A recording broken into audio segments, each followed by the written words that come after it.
Come ride the little train that is rolling down the tracks to the junction. Forget about your cares, it is time to relax at the junction. Lots of curves, you bet, and even more when you get to the junction. Petticoat Junction. There's a little hotel called the Shady Rest at the junction. Petticoat Junction. It is run by Kate. Come and be her guest at the junction. Petticoat Junction. And that's Uncle Joe. He's a moving kind of slow at the junction. Petticoat Junction.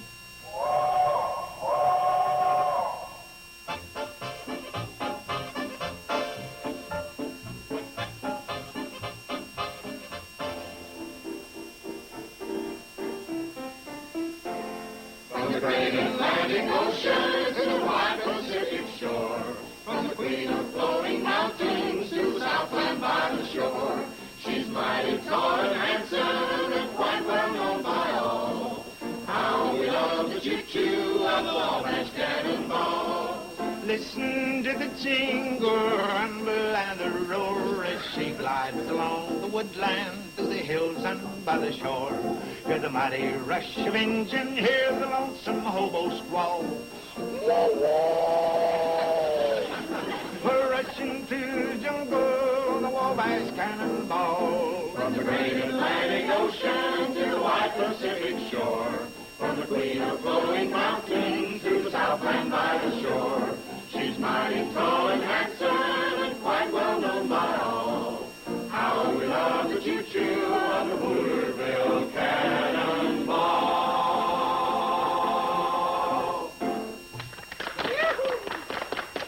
Now, ladies and gentlemen, I would like to draw your attention to the center tape.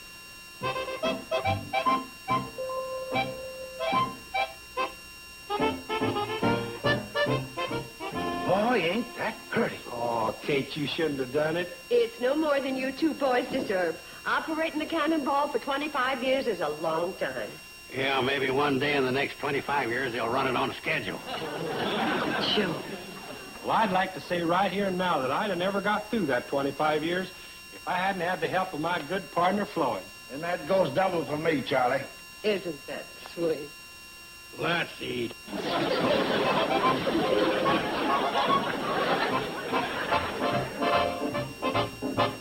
I'm sorry I couldn't get down to Shady Rest last night, fellas, but maybe if I'm lucky, Kate'll save me a piece of that cake I heard about. Well, I wouldn't count on it, not with that Joe around.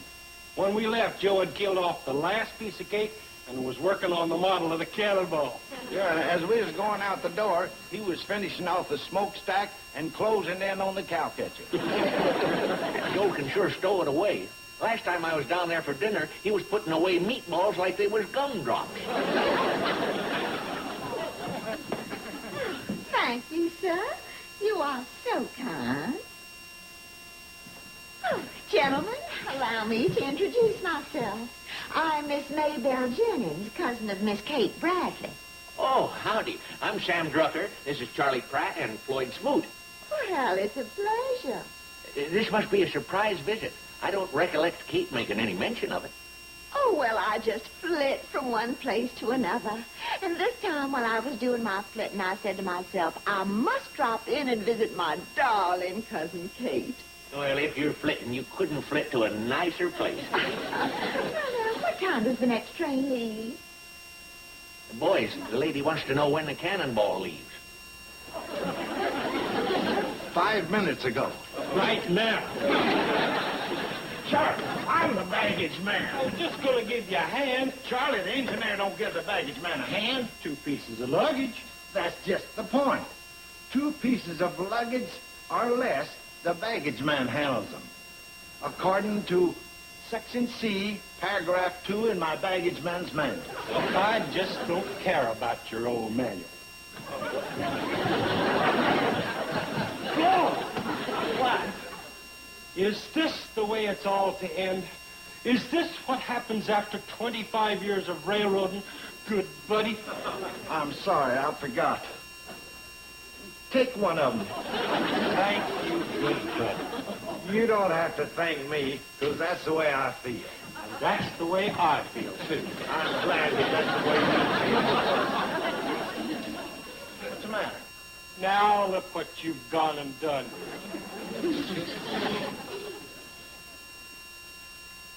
Boy, is that Sam in trouble. How come? Groceries ain't even mentioned in my manual.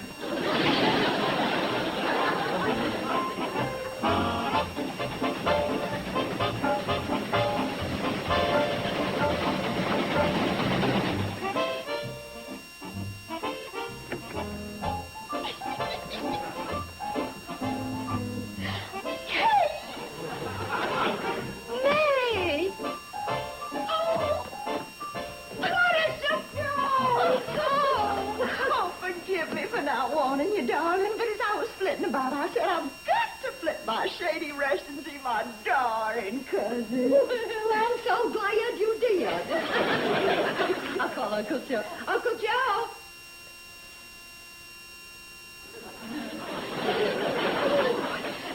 Do forgive me. Oh, no, I couldn't take that. Oh, me neither, ma'am. Well, I do declare, you Hooterville men are so gallant and thoughtful. Well, that's what we try to be, gallant and thoughtful. Fortunately, I don't have to be gallant and thoughtful. I'm the chief fella. Oh, Joe, this is my cousin May, don't you remember? Oh, yeah. When Kate and me was on that trip, we stopped in. You cooked fried chicken for dinner. Yes, that's right. Uncle Joe may forget a face, but he never forgets a fried chicken. I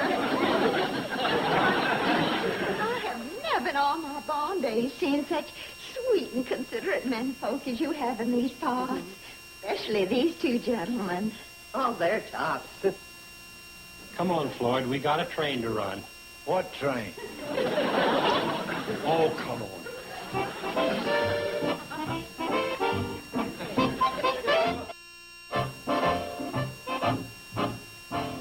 And there's a picture of the girls taken at the annual Hooterville picnic. Oh, my, you do have a lovely family, Kate. Thank you, May. Here's another picture taken at the picnic. Oh, I don't think she'd be interested in that, Kate. Oh, yes, she would. It was the highlight of the picnic. Well, now, do you know that looks like Uncle Joe lying in a sack on the picnic table? Well, yes, it is. You see, the men had a sack race. Oh, Kate. Uncle Joe used a cement sack. But he didn't know there was still some cement in the bottom of the sack, so when he got to the finish line, he stumbled and he rolled into the creek and the cement hardened. We almost had the first live statue in history. I just did it to liven up the picnic.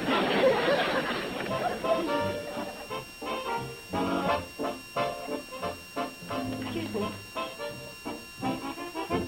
Good evening, Kate. Oh, hi, Floyd. Now you look nice. Thank you. You sit? No, I got this for old man Fletcher's funeral. But Mr. Fletcher didn't die. I know, and I've been stuck with it ever since. I come calling on your cousin, May. Oh. Well, just a minute. May. Well, look at Floyd, will you? New shoes and everything. You better watch out how you steer them, Floyd. They don't run on tracks like a cannonball. May, you remember Floyd? Well, I most certainly do. Here, I brought these for you. Oh, well, how thoughtful of y'all. I do declare these tulips smell just like lilacs. I know. I sniffed them, and they didn't have much of a smell, so I put some of my shaving lotion on them. Wasn't that clever of y'all? Would you care to sit down? Uh-huh.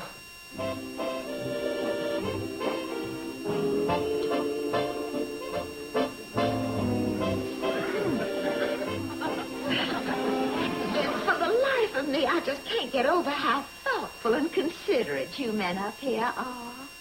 Yeah, thoughtful and considerate. Well, I gotta be going. Going? Already? Yeah, I don't want to wear out my welcome. Wear it out. It's not even slightly used. Well, bye.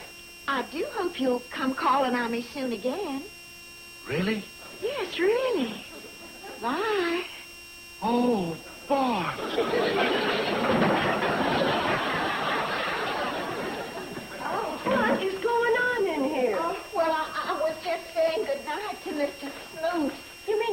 already? Yes, well, he seemed a little bashful. Well, that's Floyd. Every time the cannonball passes New Kylie's barn at milking time, Floyd pulls the curtains down in the coach. He seems like a very fine gentleman. Oh, I assure you, May, they don't come any finer.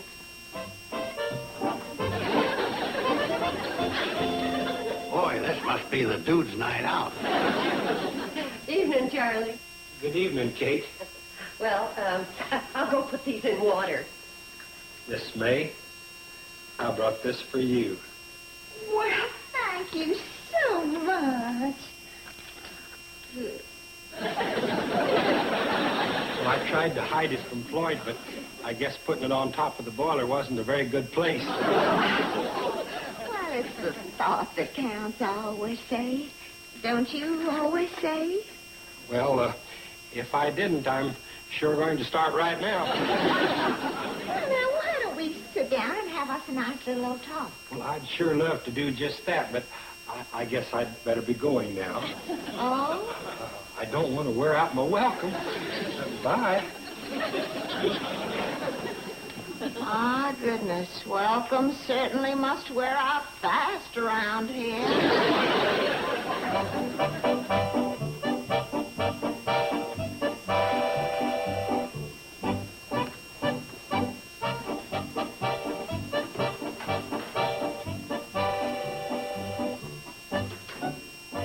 I'm in love with you, honey. Say you love me too, honey.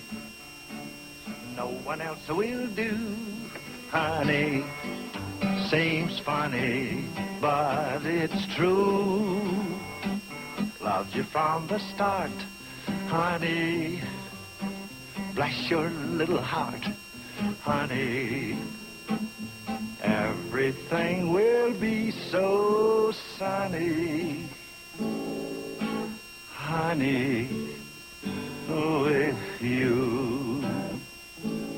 Oh, I didn't know you was here. Oh, well, it was lovely, Floyd. Lovely. Who are you thinking of? Well, I ain't ashamed to say it was May. My cousin. Yeah, I'm going to leave the cannonball and follow her to the ends of the earth. Or further, if necessary. Why, Floyd, you wouldn't do a thing like that. It'd mean breaking up with Charlie. Well, Charlie don't need me, and I don't need Charlie. Me and him is rivals. Well, I'm sure he doesn't feel that way. After all these years? All right, knucklehead. Are you going to give me a board so as we can get going or not? See what I mean? Sam, listen to me. A beautiful friendship is crumbling right before our eyes. Well, who could that be? Charlie and Floyd. Charlie and Floyd? Oh, I can't believe it. I've never seen them so buddy-buddy as they've been this past week. Well, they were closer than Damon and Runyon. Well, not anymore. Something has come between them. A woman? Sam, why is it that when something goes wrong, you men folks always blame a woman? I'm sorry, Kate. Take back what I said. Well, don't take it back. You're right. Doggone, you women sure are hard to figure out. Uh-huh. You see, Sam, there you go again. Oh, yeah. Well, who is the woman? My cousin May. They're both gaga over her. Well, that accounts for it. What's that? I saw Floyd out by the Hooterville dump the other day, and he was pulling spokes out of an old bicycle wheel, saying, she loves me not. Charlie's just as bad. He's wearing sleeve holders with hearts and arrows on them. See how this could put a strain on their friendship. But what can we do about it? Well, that's where you come in, Sam. I want you to come calling on May tonight. Oh, Kate, that kind of puts me in an awkward position. You mean on account of the new girl that's working at the diner? Yeah, Alma. You know, I don't mean to pry, Sam, but are things getting pretty serious? Last night I had 3 dinners. Sam, the only reason I'm asking you to do this for me is because Floyd and Charlie each come calling on May every night. Now, if they see you with her, it might knock some sense into their heads. Yeah. I hate to see a thing like this happen to such good friends. Okay, Kate, I'll do it. Oh, thanks, Sam. And if you get into any trouble with Alma, I'll write a note for you.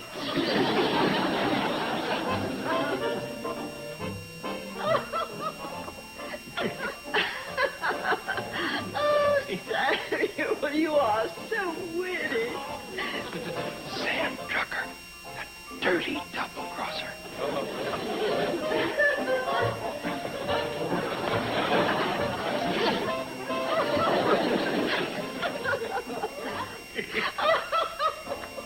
Samuel, you are a positive rat. Sam Drucker. What a rat. Oh, and now, if you will excuse me a moment, I'll go in and put some coffee on for us. What are you doing here? What are you doing here? Well, it ain't what I'm doing here. What you doing here is what is he doing here. You're right.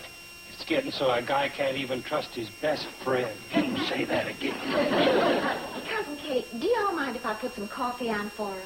Of course not. Matter of fact, it's all set up. Thank you, darling. Hi, Sam. I certainly appreciate what you're doing, and I'll put in a good word for you to Alma. Who's Alva?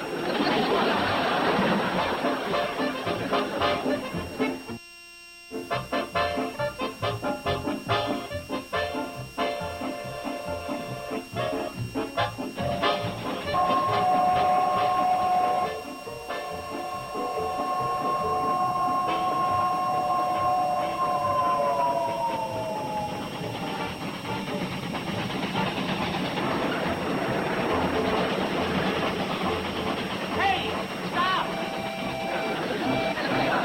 All a stupid idiot. I've heard of love making you blind, but you don't have to lose your brains completely.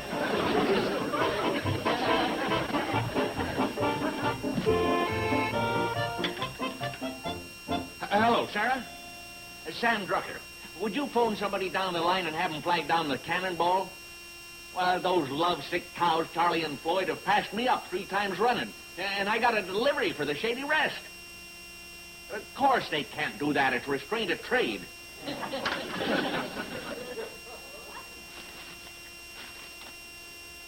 Oh, May, I was sending out these kumquats, especially for you.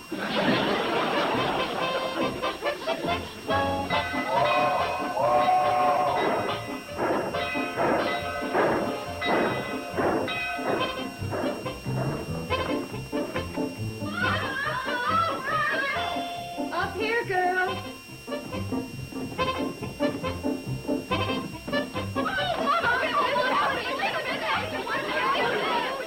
Narrow it down to at least just one or two at a time. You start. Mom, we just had the most horrible ride we've ever had on the Cannonball. We just had the most horrible ride anybody ever had on the Cannonball. Charlie wouldn't talk to Floyd, Floyd wouldn't talk to Charlie, and neither one of them would talk to Mr. Drucker. Well, what in the world? Oh, speaking of Mr. Drucker, did you put the groceries away? We didn't even get them. Charlie and Floyd were so mad at Mr. Drucker, they wouldn't even stop. Wouldn't stop. Floyd said, if anybody wants to get off at Sam Drucker's, they're just going to have to jump. Jump? Either that or grab onto the mail hook as we go by. Things have really gone too far. Mom, do you think it's because they're jealous of each other over Aunt May? Yeah, I suppose so. Seeing and how she's my cousin, I guess I'm going to have to do something about it. Well, is there anything you can do? Yes, I think so. There might just be a way. Cousin May, I don't know quite how to put this, but you've been creating quite a furor around here. Oh, dear. That's my curse, creating furor. Does it by any chance concern men? That's what my furors are usually over. I expect it comes from all that flitting. I expect it does. Oh, Cousin Kate, if I've caused harm to you or your friends, I'd just die. If there's anything I can do, anything at all, please, to make things right, just say the word. Oh, bless your heart. I knew I could count on you. Oh, May, you're true blue. What's the matter? Cousin Kate, blue to a southern lady? Sorry. Too gray? Now, here's my plan.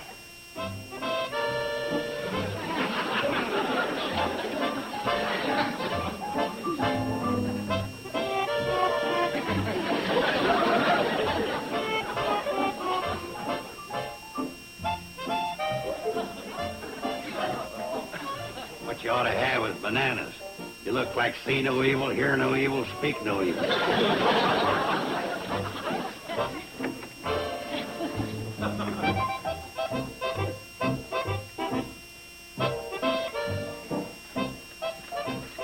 Oh, how gallant. Thank you. Do be seated. After you, dear lady. After you, dear lady. Me too. Boys, I understand there's been some hard feelings among you. I wouldn't say that, Kate. I don't think I despise Floyd any more than I do any other polecat. Oh, stop that. Good sakes. What you feeling about Sam? Just substitute the word skunk. Yeah, in his case, us polecats stick together. Can I say something? Yes, Sam? I'm proud to be hated by these two weasels. Oh, will you stop that and sit down? This is a pretty sorry moment. Three of the best friends in the whole world, and you're at each other's throats. Well, we're going to do something about it. Sam, would you please rise and stand over there? Cousin May, would you stand alongside of Sam on his left side? Judge Clark, would you step in here, please? Friends, we are gathered here on this solemn and joyous occasion. Hold it. Something wrong, Sam? Well, Kate, them words have an awful familiar ring to them, and it ain't the Gettysburg Address. Sam, you mean you're backing out? If you don't mind. No offense, ma'am, but this is a community property state. Charlie? What do you say? Just 2 words. Well, I guess that finally brings us to Floyd. Yes, ma'am. Friends, we are gathered here on this solemn and joyous occasion. He's not interrupted. He's a little slow. Try it again. Friends, we are gathered here on this solemn and joyous occasion. Well, go ahead. Did you forget the words? I've been to so many weddings I know them by heart. Friends, we're gathered here on this solemn and joyous occasion. Stop. Kate, may I speak to you for just a minute, please? Excuse me. Kate, this isn't working out at all. No, look. What are we going to do? Well, I'll think of something. Please. Fast. Friends, Cousin May regrets to announce that she will be unable to linger any longer in our midst. On account of, she's way behind in her flitting. But that doesn't mean that I don't simply adore each and every one of you. Mwah!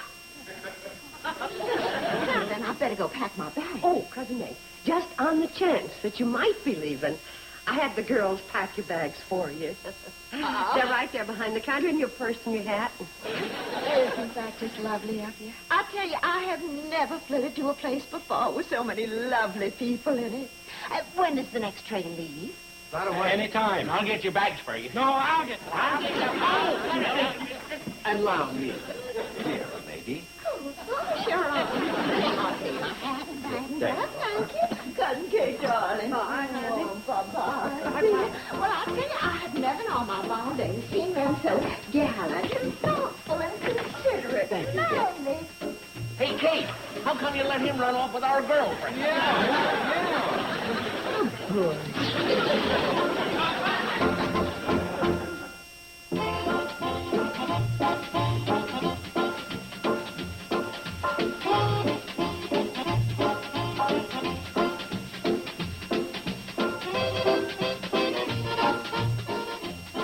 Up next on TV Land, it's Green Acres, followed by Hogan's Heroes. So stay tuned.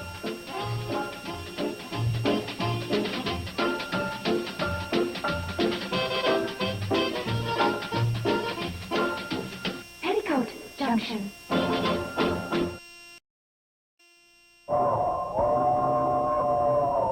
Come ride the little train that is rolling down the tracks to the junction. Forget about your cares, it is time to relax at the junction. Lots of curves bet, and even more when you get to the junction. Petticoat Junction. There's a little hotel called the Shady Rest at the junction. Petticoat Junction. It is run by Kate. Come and be her guest at the junction. Petticoat Junction. And that's Uncle Joe. He's a moving kind of slow at the junction. Petticoat Junction.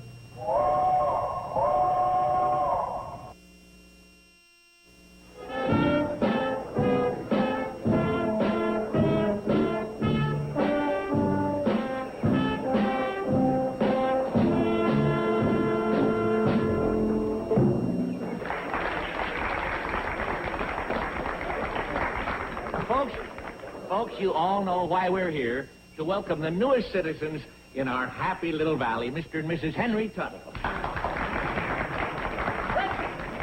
hear it for Mr. and Mrs. Tuttle.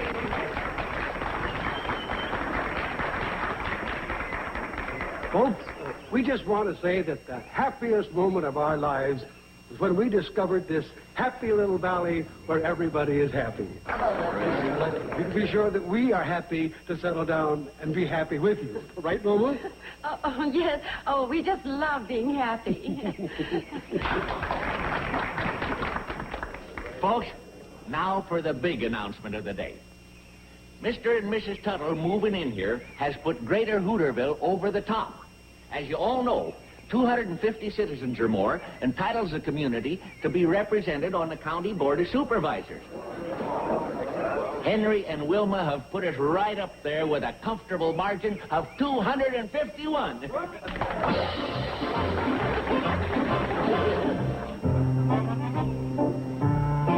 Look it up, Sam. Oh, don't be silly. You must be tuckered out.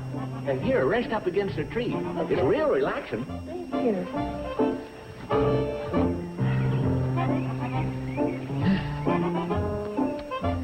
Boy, oh boy.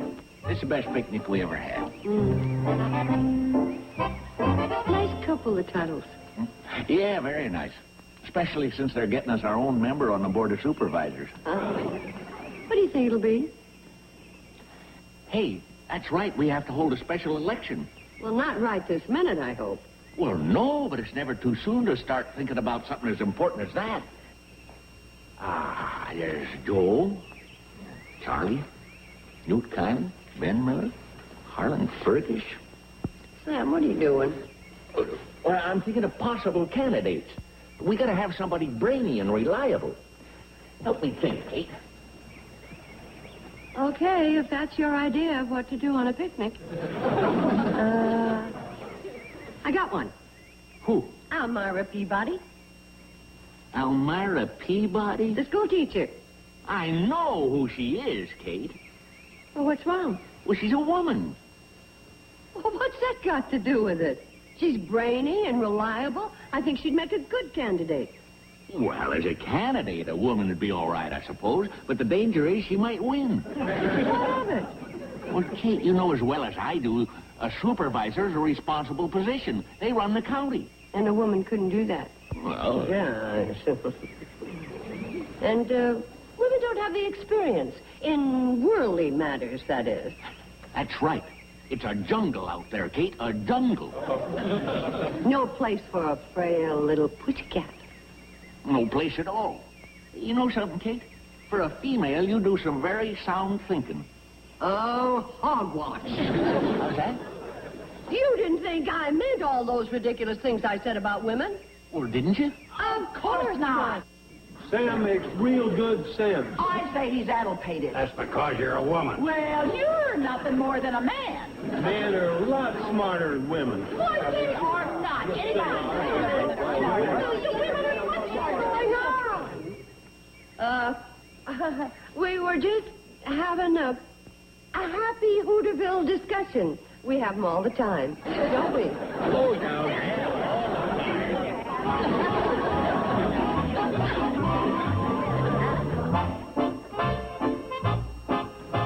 Sam, we're all set to make our move. Hey, Joe, how do you spell abject? How are you using it? In a sentence. I mean, in what way? Oh, like in abject apology.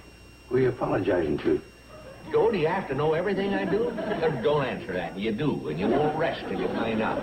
Well, I'm just finishing a letter of apology to Kate. Well, you do whatever you want. But why I'm here is to announce to you that I'm going to be your campaign manager when you run for the County Board of Supervisors. I'm not running for any office. Sam, you can't miss. I got your campaign issues all figured out. First, we'll hit him with a missile gap. Joe, that's no issue for the folks around here. We don't have any missiles in the valley. See, the gap's bigger than you think. Then we'll hit him with a smog issue. We don't have any smog. That's just the point. Why wait until the last minute? Then on the race to the moon. Race to the moon? You don't want to go?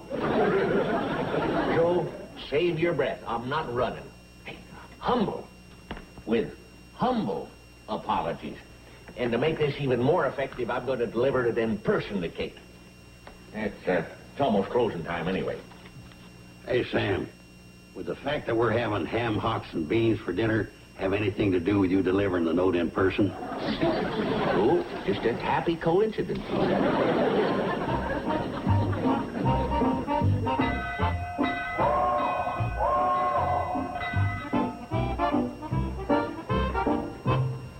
Oh, hi, Sam. Hi, Kate. Kate, about yesterday, doggone it. Here. Kate, it's all set. I called an emergency meeting of the every other Wednesday afternoon discussion club, and we voted unanimously to back you in running for the County Board of Supervisors. Me? Why me? I tried to railroad myself through. I offered my services, but I was turned down, darn it. So I agreed to be your campaign manager. And we do need a woman in that job. Oh, yeah? Yeah. Tell me one constructive thing you men have done in this valley. That's a laugh. Now, wait a minute, Uncle Joe. Selma has a point there. You would like to know one constructive thing that the men have done for this valley? Yes, I'd like to know. You tell them, Sam.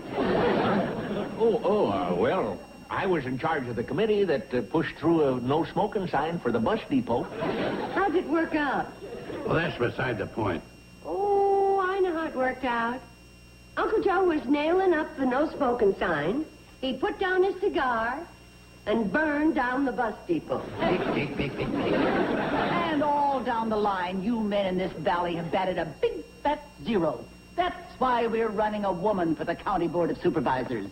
Oh, now, just a minute. Let's don't make Hooterville ridiculous.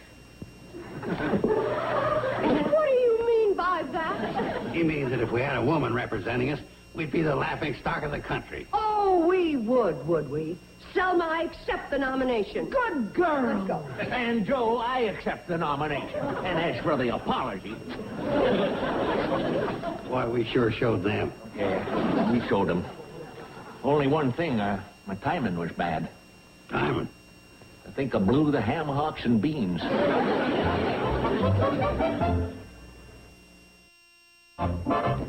Fresh right over, Sam. What is it you want? You know, I'm pretty busy campaigning. I don't have much time for you candidates. Well, that's just it, Joe. I'm not a candidate. I'm backing out. You're what? Well, I can't help it. I don't want to be mad at Kate, and I don't want her to be mad at me. Oh, that's mush stuff. No, it ain't. It's practical business sense. What do you mean? You know how many women have been in here to shop since this thing started? None. Nary a one? That's right. Of course, I know they'll be back when they find out I'm not campaigning. Or I'm not, am I?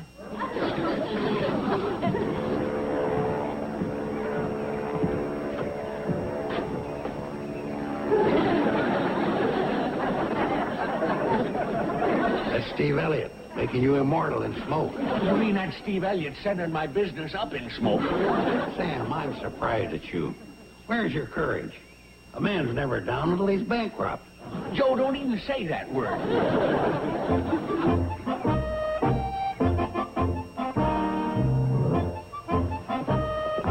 Well, hi, girls.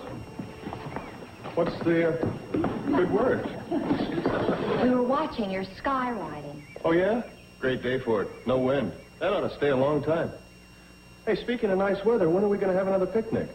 You can turn on my mother and still talk about picnics? I didn't turn on your mother. That was a job your uncle hired me to do. Come on, Billy Joe, you understand. Oh, don't you touch me. Well, you understand, don't you, Bobby Joe? Oh. Well, aren't you going to stop off, too? You aren't even going to try to grab me? How insulting can you get? Drop out of the campaign? You'll do no such thing. But Selma, Sam is my best friend. Just a minute. You're a woman first and a friend later. That's another thing. Aren't we going too far with that slogan, woman power? Not a bit. It says it all. I still don't like it. What we're doing to Sam, boycotting his store, I don't even know if it's legal. We might all wind up in state prison. They'd have to prove it first. And even then, they couldn't send us to state prison. It's a federal offense. You're such a comfort. Huh? What did I tell you? Here comes the enemy now, crawling for forgiveness. Well, are you ready to admit defeat? We ain't admitting nothing. In fact, we're here just to warn you women that we're putting Plan B into effect. Oh, wait a minute, Selma. What is it you want from us? Well, we're willing to be big-hearted about it. Let bygones be bygones. If you'll sign a paper saying there's no place for women in politics, and you were stupid to think about it. Kate, if we could talk this over ourselves. Well, of course, then. Watch him, Kate. I know how men are. I married one once. Poor sucker. That gives me a great idea. We'll wage this battle in his memory. Can't you see I'm trying to have a peace talk? Well, go ahead, but don't make up with her.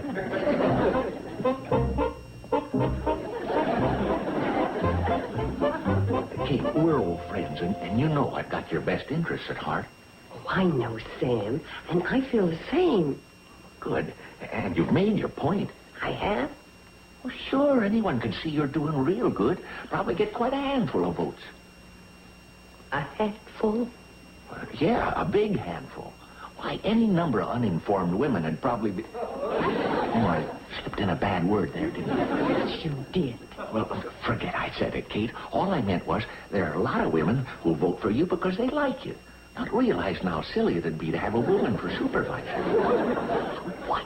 Silly? Oh, golly, I sneaked in another bad word, didn't I? Yes, you did, and I suggest you sneak out while you're still all in one piece. Here you are.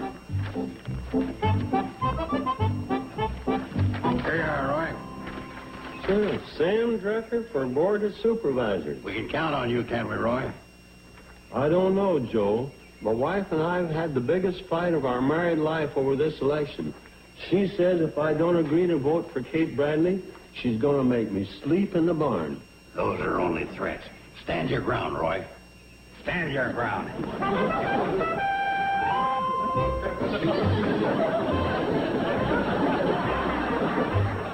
Oh, go away. Go away.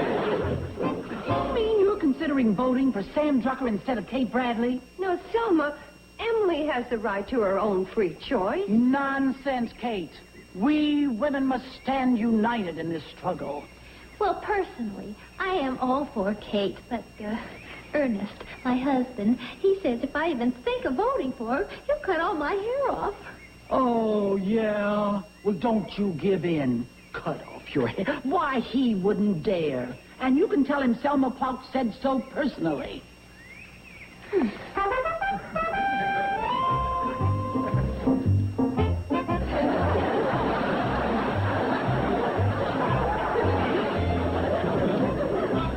Boy, is that campaign catching on like a prairie fire. I'm glad somebody thinks so. I don't think I know. I conducted a scientific poll, and if projected over the whole valley, you're in by a landslide. No kidding. How many people did you survey? 2. 2? Well, who were they? Charlie and Floyd. What's the matter? Did it ever occur to you they're both members of the same sex, namely men? And did it ever occur to you that there's a whole other sex, namely women? Oh, them. Yeah, them. And it just so happens there are many of them in the valley as there are of us. And if all the women vote for Kate and all the men vote for me, we're going to have a deadlock into the next century. Not necessarily. You know who's coming out there? That new woman, Mrs. Tuttle. So? Don't you see? Him being a man, we can count on his vote. But if we can sweet-talk her into our side, we'll have a majority. Well, what do we do? I'll turn on the old Carson charm, and you turn on the old Drucker. Well, you sit back and be as pleasant as you can. Good morrow, dear lady. Good morrow. And how are we this morning? Oh, just fine. No need to ask. From the blush on your cheeks and the rose on your lips. Oh, for crying out loud. Fill this, my man. And how is your charming new home? Oh, just fine. Ah, yes. How else could a home of yours be but a cozy nook nestled neath a bower of roses, crying out a welcome to the weary traveler? And how are your spirits? Oh, just fine. But how else could they be? What spirits in such loveliness could soar but to the very skies? Wish he'd turn off that Carson charm. Makes my eyes smart. Anything else, Mrs. Tuttle? Just fine. No, ma'am. I mean anything else in the way of groceries. Oh, a dozen oranges. All right. There's 3, 6, 9, and 12. There you are. That's what we call a Drucker's dozen. Anything else? 2 cans of pork and beans. You're in luck, Mr. Tuttle. I got a special on pork and beans today. 2 cans per quarter. And for all the new residents of the valley, we have a special on 4 cans for a quarter. That's very sweet of you. I don't know how you can afford it. Well, we just mark it off to goodwill. Yeah, I'm going broke, but boy, do I have goodwill. All we ask of you, Mrs. Tuttle, is that when you vote for the County Board of Supervisors, you remember the name Sam Drucker. Oh, I'll remember you, Mr. Drucker. No. He's Drucker. Oh, well, you're nice, too. Thanks. Sam Drucker. I'll remember that name for sure. Oh, Mr. Tuttle, did you register so you'll be able to vote? Oh, no, I didn't. Well, sign her up, Sam. Well, I haven't got the registration book. You took it down to the Shady Rest. Oh, yeah. Oh, well, we'll stop by there on your way home and take care of that. Right this way, my dear lady. Oh.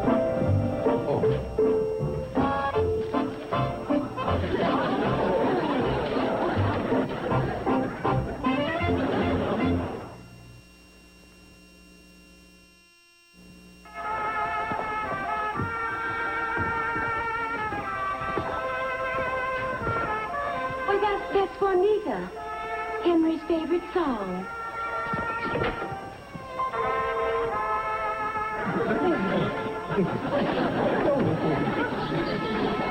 All right, what's going on here? Wilma! My dear, did you hear? I've been playing my favorite song. Juanita, Juanita. Okay, knock it off. Joe, Mr. Tuttle just dropped by to register for voting. Would you like some more homemade divinity while you're signing? I don't know. It's full of calories. Oh, go ahead. Be naughty. I will. I'll get it. That's it. Sign right there. That's a good boy. Now, who are you going to vote for? Kate Bradley. I demand a recount. This is a fix. Well, why would you say a thing like that? Well, they want a recount when I vote for that. What was his name? Sam Drucker. Oh, Sam Drucker. Oh, Henry. He was the nicest man. You can't imagine what good bargains he gave me. Aha! Bribery, eh? Oh, wait until I report this to the authorities. They'll send you so far up the river you'll spawn. Quiet, or I'll tell the truth about your family tree. They lived in one. I'll match my family tree with yours anytime. It's a deal. But when you bring your tree over, don't forget to park your baboons on the porch. They jar slop down all the time. Henry, I think we'd better be going. Yes, dear. Yeah. Well, I'll open the door for you. I'll have you know that my ancestors were in King James Court. Yeah, well, if they'd obeyed the law, they wouldn't have had to go to court. Very nice of you to come, and please come back soon. Bye-bye. And don't forget, I have friends in high places. Oh, so we're back to the baboons again.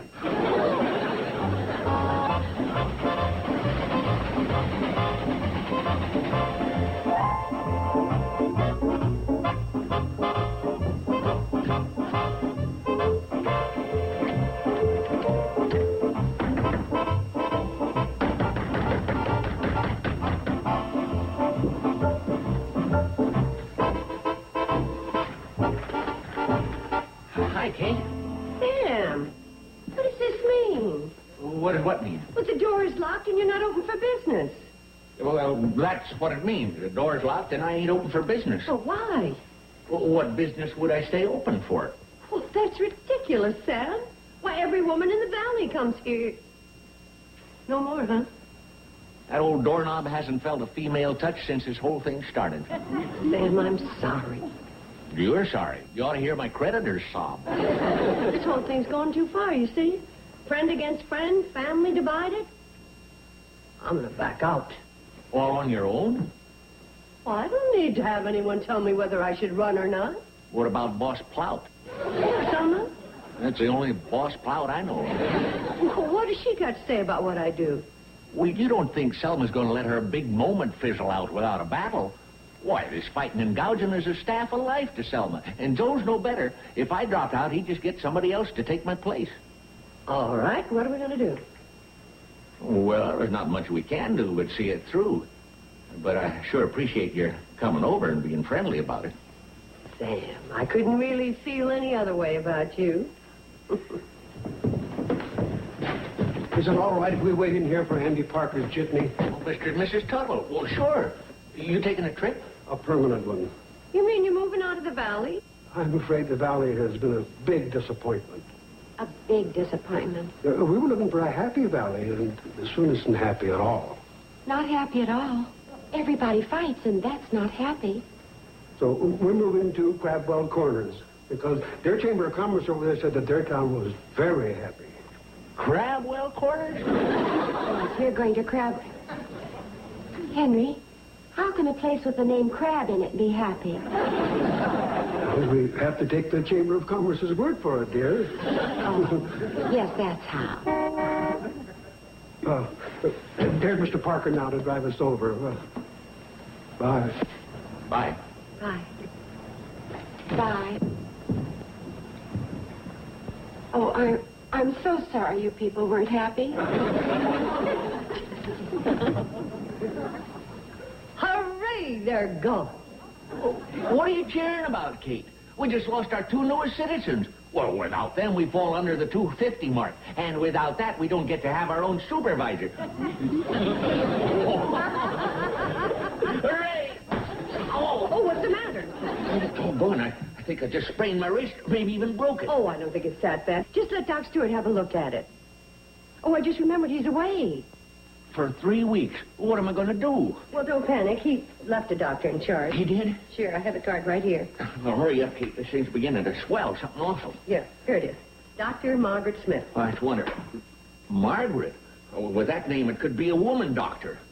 So? Well, Kate, if you think for one moment I'm going to go to a woman doctor, if I was on my deathbed, I wouldn't let a woman...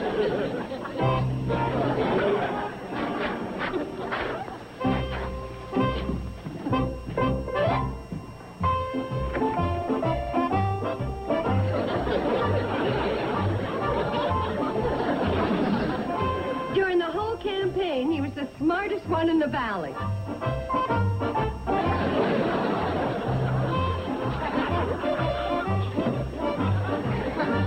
Here, have a campaign weenie with my compliments.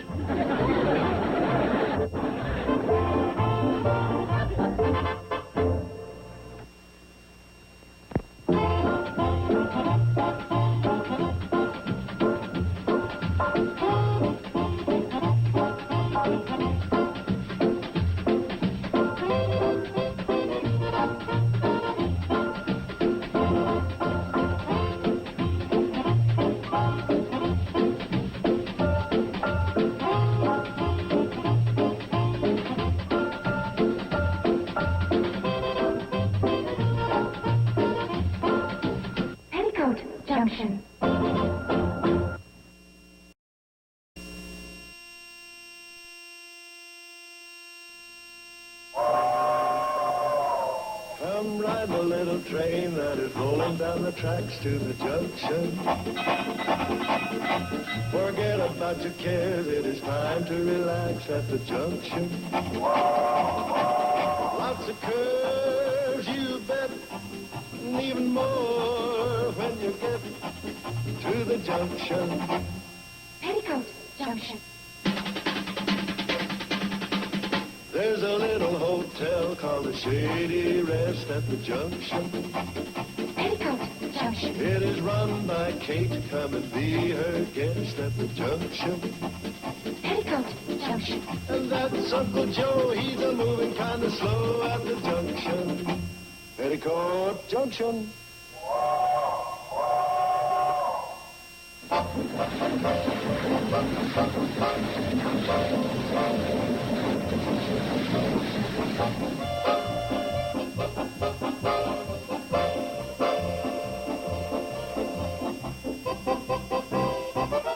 And I do hope the girls like the outfits I sent. And now for the big news. I will be paying you a return visit this week. Oh, no. What's the matter? That's all we need for your cousin May to come. Valley hasn't been the same since the last time she was here. Oh, Uncle Joe, she's very sweet. She may be sweet, but I'll say this. That woman's got a brain that stays in neutral and a mouth that runs in high. You mind if I go on? Mom! Mom, look! Look what Cousin May sent all the way from England. Those are the outfits she sent? Don't you know you kids have grown up? What's she sending children's dresses for? Oh, Uncle Joe. Mom, tell him. These are Maud. Maud, they're absolutely idiotic. I suppose you won't like yours either. Maud? Cousin May sent you an outfit, too. Oh, you gotta be kidding. You don't think for 1 minute that I'd wear one of those... And just what are you made up as? Mom, these are hip huggers. The very latest thing. Any later and you could get arrested. All right. Upstairs and into your own clothes. But, Mom, they're a gift from your own Cousin May. She must know what she's doing.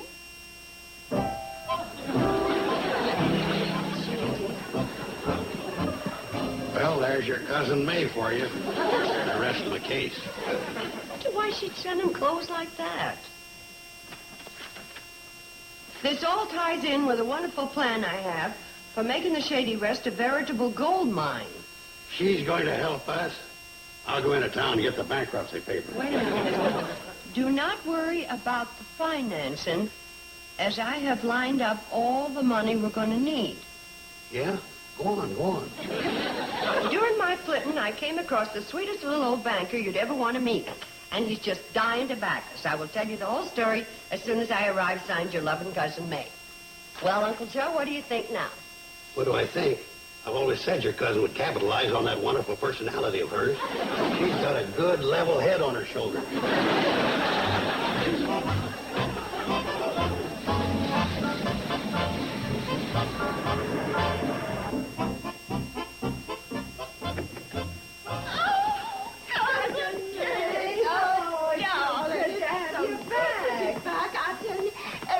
I return to this charming little old place, I say to myself, maybe you've got to stop your flitting and come back and settle down for good. Oh, darling, excuse me. This is my good friend, Miss Agnes Bedford, Mrs. Bradley. Hello, Agnes. How do you do? And this is Mr. Carson. Oh, hi. I was just looking to see if you brought your banker friend. Don't you worry, darling. I got that little lump of sugar safely tucked away in Louisville. This is my banker's daughter, Miss Agnes Bedford. Pleasure to have you with us, dear child. How do you do? Well, now, why don't y'all take Agnes up and show her her room while I have a little chat with your mother and uncle? Oh, sure. Come on, Agnes. I'll get these. Oh, thank you. Cousin May, let's go sit down, and you can tell me what all of this is about. Oh, I'll be happy to. Well, now, I suppose you and Uncle Joe both noticed that Agnes is a trifle on the plump side. Trifle? I was wondering if the stairs could stand it. Sure. Remember, she's my banker's daughter. Oh, yeah, that's right. There's the rich fat and the poor fat. She's the good kind. Anyway, her daddy doesn't like it. That's why he's willing to finance the Shady Rest Health Farm. The Shady rest what? Oh, don't worry about it, Kate. I've got all the details worked out. The diet, the equipment. The money? You're so predictable. Anyway, what we're going to do is put her on the May method reducing course. The May method? That's what I call it, after me. You? Just darling. Well, now, if we can get Agnes to take off 15 pounds in the next 2 weeks, her daddy, the banker, is willing to put up all the money necessary to make this the finest health farm in the country. It's a cinch. With me as manager, we'll have her so thin she won't even cast a shadow. How did he become manager? Oh, that's Uncle Joe. Always ready to assume the burden of leadership. But you know, Cousin May, I just don't think this thing is going to work Oh, out. now, Kate, darling, wait a minute. I've made all the plans, the commitments. Yes, but this is a hotel, not a health farm. How many paying guests do you have right now? Well, one? It's a little less than that. You made a strong point there, Kate. Well, it's all settled then. Now all we've got to do is find a man to go on the diet, too. That way we can take before and after pictures to show that it works for both sexes. It's no trouble. It ought to be pretty easy to find some fella around here that's too fat. Very easy. You know, if I didn't have such a trim and athletic figure, I'd swear you were talking about me. Now, wait a minute. My looks are deceiving. I only wear these check shirts because checks make you look fat. You'd be amazed at the insurance men I've discouraged. Uncle Joe, stand up, please. Okay, but as you can see, I just give the illusion of being fat. You got about 40 pounds of illusion hanging over that belt. Uncle Joe, you'll be just perfect for it. Why, after 2 weeks on my diet, you'll be even more attractive and handsome than you are now. All right, but I'm going to hold you responsible Responsible? Whatever for? for all the widows' hearts I break in the valley. Oh, and listen, I want all of you girls to be sure and wear those outfits I sent you, especially around Agnes. Seeing y'all look so slim and trim will give her an extra goal to shoot for. Now, look, Cousin May, you sure you gotta go? Because I'm really not up on this sort of stuff. Oh, don't be silly. Kate, I've got to get back to Louisville and watch Honey so's that sugar don't melt away. Now, look, you follow my main method just the way I wrote it down for you. Nothing can go wrong. Bye. I'll see you in a couple of weeks. Good luck.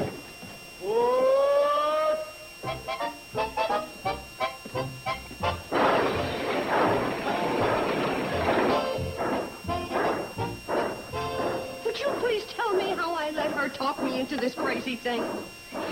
She's pretty slick, but you sure got her on that one point. What was that? Letting her believe that I'm going along with this diet thing, too. She sure fell for that. Kate, you aren't smiling and nodding. You've got an awful low-calorie look there. That's because you have an awfully low-calorie future.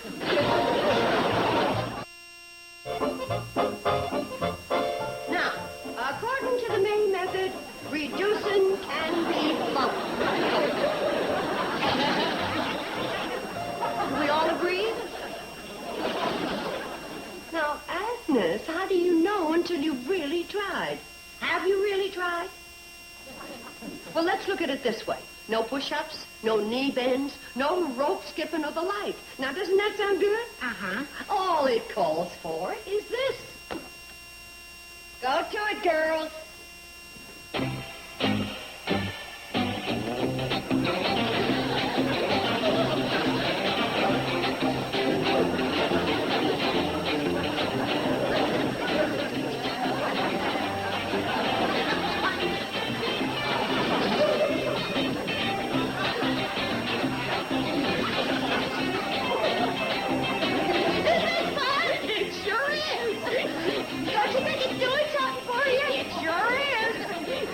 Increasing my appetite. Just put the scale right down there, Uncle Joe. Now, according to the May method, the client is to be weighed periodically so as to determine what progress is being made. So, would you step on the scale, please?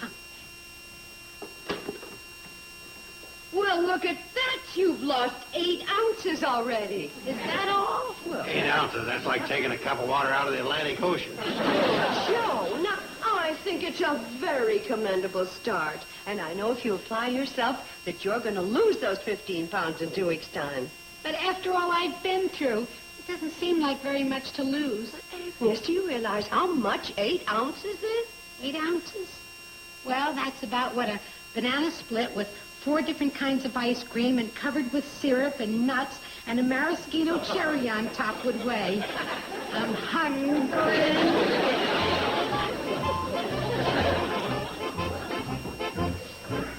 Steve, may I bother you? Anytime, shortstop. We need some help. We? Well, actually, it's Mom. We have to do something to help poor Agnes. She's having a terrible time with her dieting because she can't keep her mind off food. What if you took her for a ride in your plane? Sure, but it's not much fun going up and down the runway. I mean, take her flying. Sorry, I'd never get the plane off the ground. It's cruel. Well, cruel it may be, but go fight the law of gravity. Steve. Okay, I'll think of something.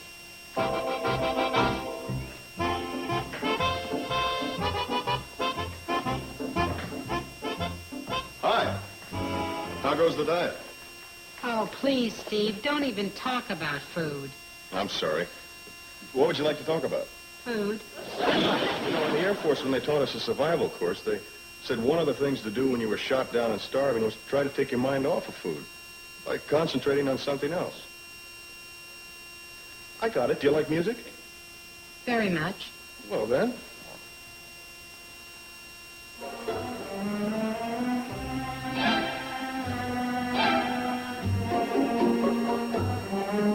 Just kiss me once, then kiss me twice, then kiss me once again. It's been a long, long time. Haven't felt like this, my dear, since I can't remember when. It's been a long, long time. You'll never know how many dreams I dreamed about you, or just how empty they all seem without you. So kiss me once, then kiss me twice, then kiss me once again. It's been a long, long time.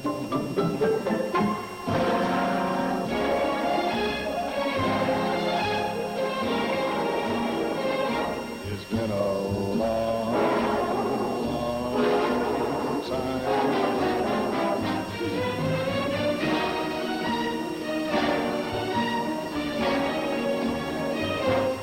It's been a long, long time. You'll never know how many dreams I dreamed about you, or just how empty they all seem without you. So kiss me once, then kiss me twice, then do it again. It's been a long, long time. It's been a long, long time.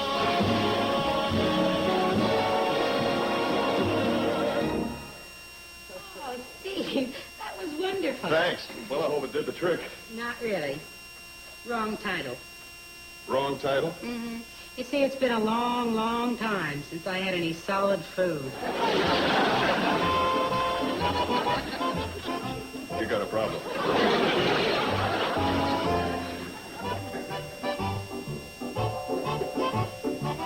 Time for our periodic weigh-in. Now, Billy Joe, you keep the record. Agnes, please. Would you look at that? She's lost 5.5 pounds. Oh, that's great. I'm so proud of you. We're going to reach our goal sure before May gets back. Get down, dear. All right, Uncle Joe, it's your turn. Kate, this is her big moment. I don't want to steal her thunder. Catch me another time. Uncle Joe, you're all hard. Oh, snack time. Everybody in the kitchen for watercress sandwiches. Come on, dear.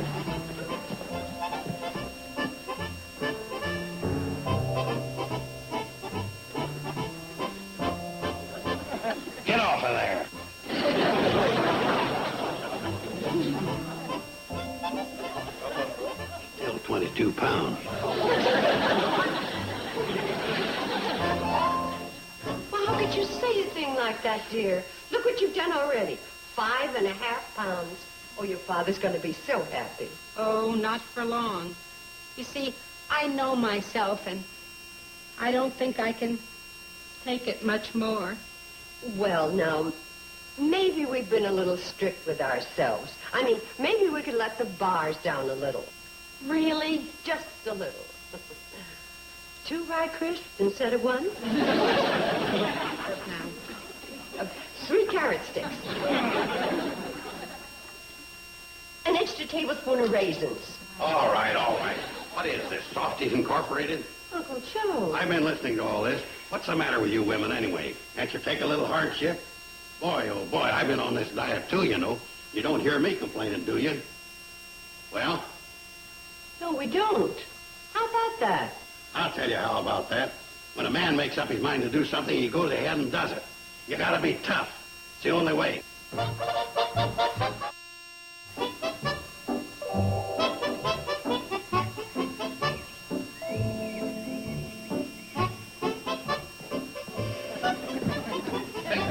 Hi, Agnes. How's everything? Oh, fine.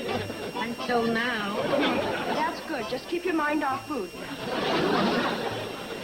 Because if you think about it, you'll... Oh, sorry. Could I just smell the wrapper?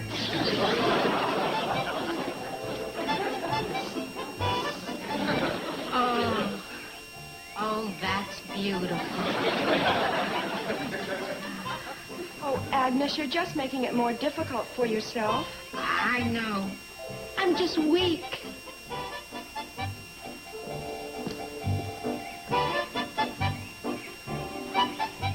I shouldn't do this, but here. Oh, thank you.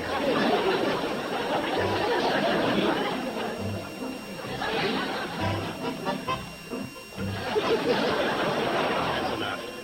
But we're barely out of sight of the hotel. That's why it's enough. Maybe you better turn your back.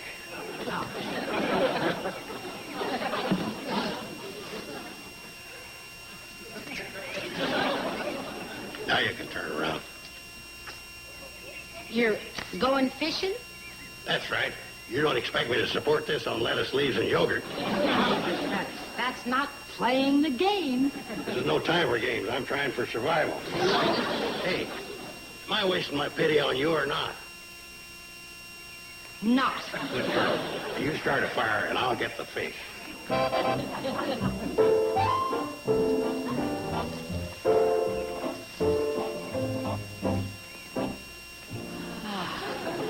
Oh, isn't that heavenly?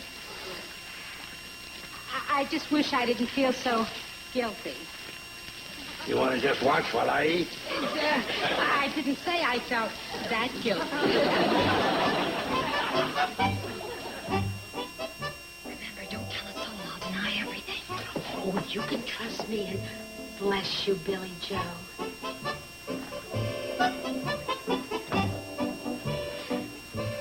Oh, peanut butter, my favorite kind. What am I saying? Every kind is my favorite. Who is it? It's me, Betty Joe. Oh, just a minute. Here, say nothing. Oh, thank you, Betty.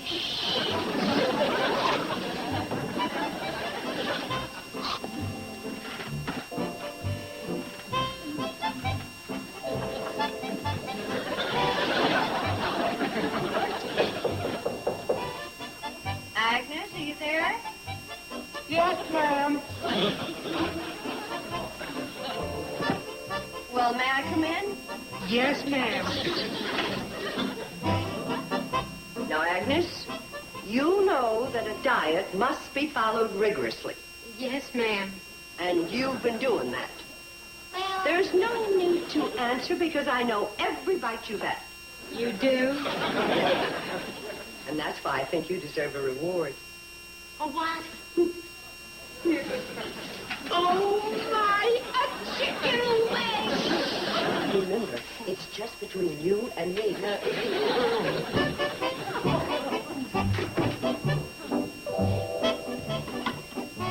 Oh, those dear, sweet people. Now I feel guilty about taking this.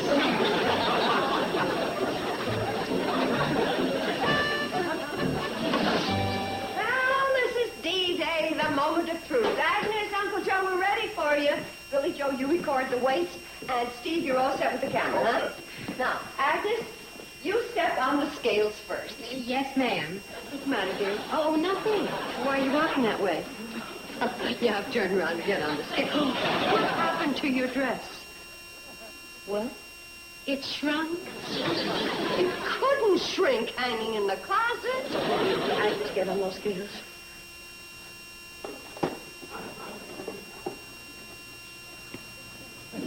Mom, she's gained 12 pounds. I admit it.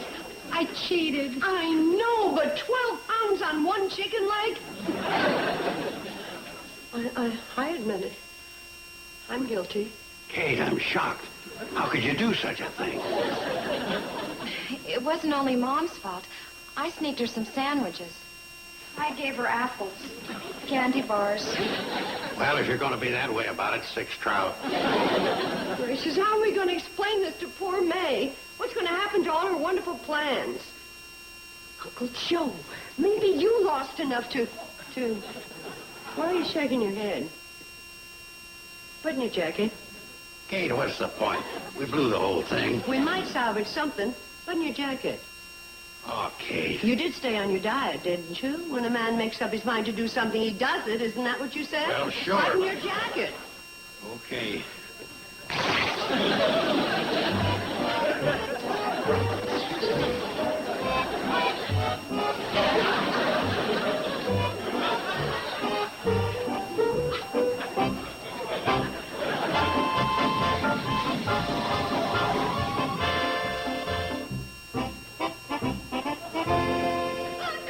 Joe, Agnes, darling. Oh, Cousin Kate, it's so good to be back. Hello, May. Cousin Kate, is something wrong? You don't look happy. Well, I'm afraid I got bad news for you. Oh, well, I've got good news. Yeah, but this news may not make that news so good. Agnes, instead of losing 15 pounds, gained 12. Oh, well, that's nice, as long as she's healthy. And you are healthy, aren't you, darling? I guess so. Of course you are. Now, why don't you run upstairs and pack, and I'll take you back to Daddy. Huh, Susan? Oh, my, she did gain weight, didn't she? Yeah, well, it doesn't matter. Cousin May, aren't you upset? Upset? Whatever for? What about the health farm, the May method? Oh, that old thing. That was last week. What's that? Oh, darling, I've got something this week that's going to make us a gold mine. Oh, Uncle Joe, would you run out and bring in that little basket I left out on the porch right away, please? Oh, wait till I tell you the story. You just won't believe it. You know that trip I was taking back south? Well, I was supposed to flit off to Nashville. And instead of going to Nashville, I decided to take a side flit to Biloxi. Well, I met the sweetest little old rancher you ever did see. Kate, he was just bulging with personality and greenbacks. Oh, thank you, darling. Let's just put it right down here. So I said to this little old fella, now, where on earth did you get all those greenbacks? And he said chinchilla. My dears, he had chinchilla as far as the eye could see. And I said, but that's just the thing for my cousin Kate, the Shady Rest Chinchilla Ranch. Well, before I knew what he was doing, he insisted I'd take 2 of the chinchilla. And I know this is going to be the beginning of the most marvelous relationship we have ever had. Cousin Kate? Well, Uncle Joe, she just went off and left. You know, I do believe Cousin Kate is getting flighty.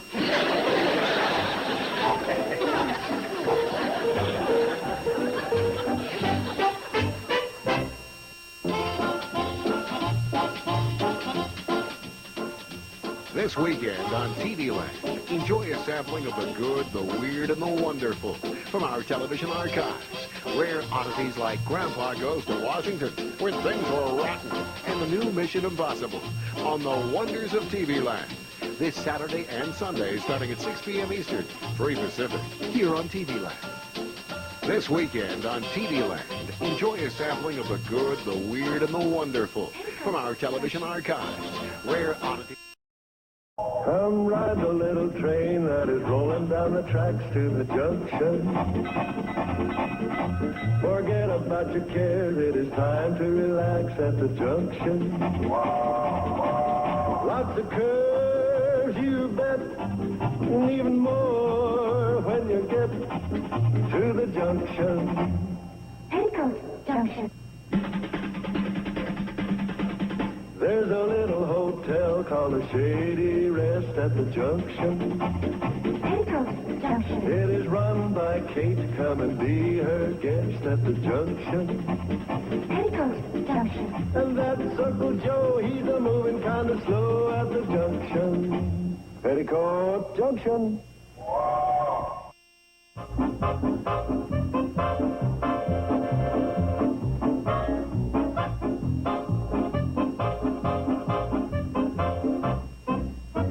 Wilma, what do you think? I think it's just the way Betty Jo would want it. Golly, it's hard to realize she's been away the whole summer, isn't it? I wonder if she'll be changed. My Betty Jo changed? Of course not. You know, something's missing. Are you sure, Mom? Well, of course I'm not sure. If I was sure, I'd know what it was. I meant about Betty Jo changing. After all, going halfway around the world... Well, it's not the way it once was, dear. The world is a pretty small place, you know, now. It's pretty big when the farthest you've ever been is Crabwell Corners. Honey, your turn will come. Doesn't make it only take one of you, and it was Betty Jo's graduation present, and I just remembered. Her baseball uniform. They retired her number. Well, that's what we mean, Mom. After all this traveling, Betty Jo's just bound to be changed. Changed how? Well, she just won't go for things like that. And all these kid things.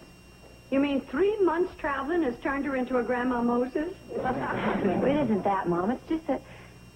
Oh, forget it. That's right. Forget it. Mothers are the last to know. What is this mothers are the last to know? Up till a few years ago, I was dandling Betty Jo on my knee. Now you want me to turn in my lap?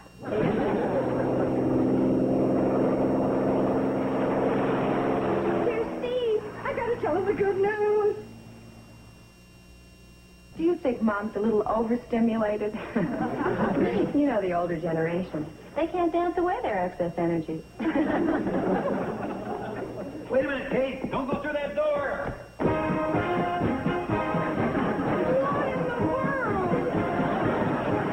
My welcome for Betty Jo. See, when she steps through door A, she triggers photoelectric cell B, which in turn activates jukebox C. What do you think of it? Well, I'm much too happy to say it right now. Hold it, Kate. There's a few bugs I haven't worked out.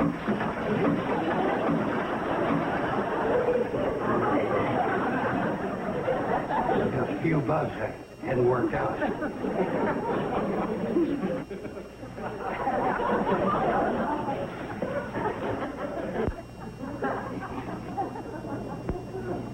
Oh, darn it. Funiculi, funicula.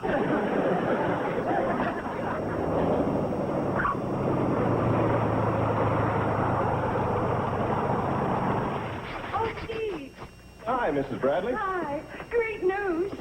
Betty Jo's coming home today. No kidding, the run's coming back. Uh-huh. When'd she get in? Well, that's the point. You see, the commercial plane lands in the city, and then she'll probably kill 2 or 3 hours trying to get a bus to Hooterville, and then she'll have to hop the cannonball, and, And you were wondering if I wouldn't fly up and meet her.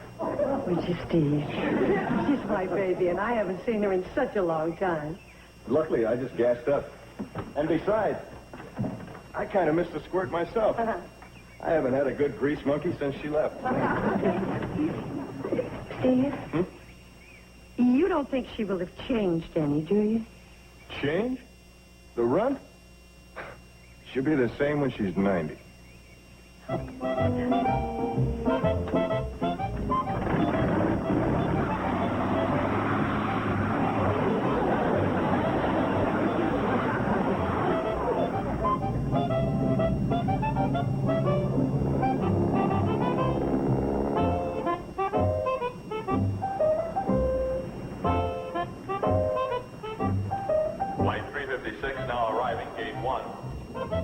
Flight 356 now arriving, gate 1.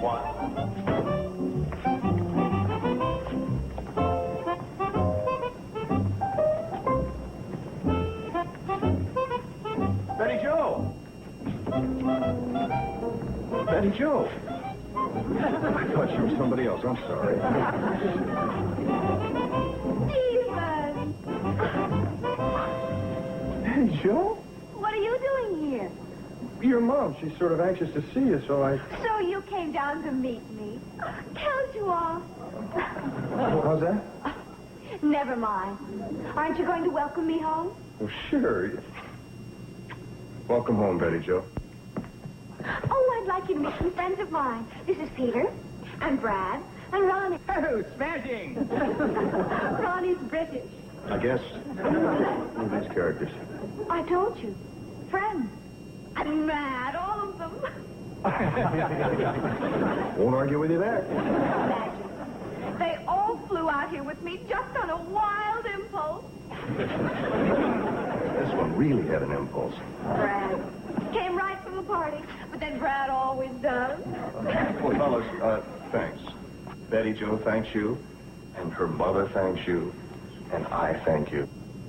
And now, if you'll just... What Stephen means is that I must say goodbye. I'll be flying the rest of the way in his plane, and there just isn't room for more than one. Flying where? I told you, to the Shady Rest, right between Hooterville and Pixley. You mean there actually are such places? Yeah, actually. Well, so long. See you around the polo field.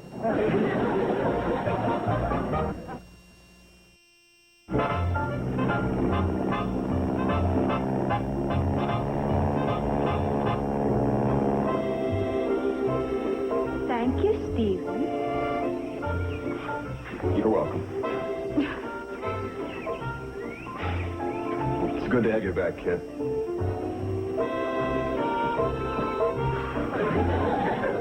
There she is!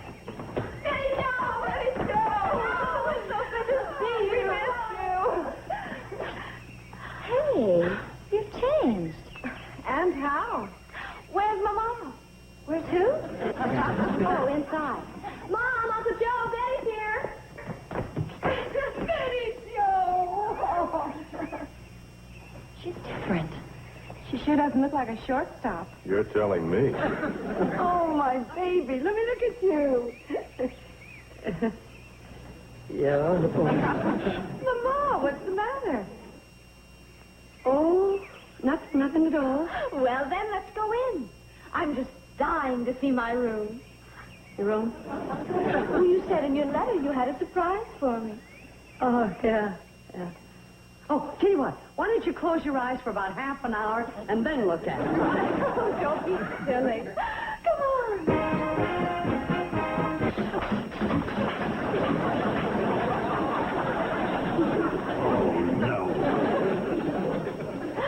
Uncle Joe, you never change. But thank you for trying. It's a wonderful welcome. Merci, merci, merci. Well, thanks, Betty Joe. What do you want mercy for? One of them records didn't hit you, did it? Merci is thank you. And something else never changes. This place. You know, we stayed at the Claridge in London. And where's Mama? Oh, of course. My room.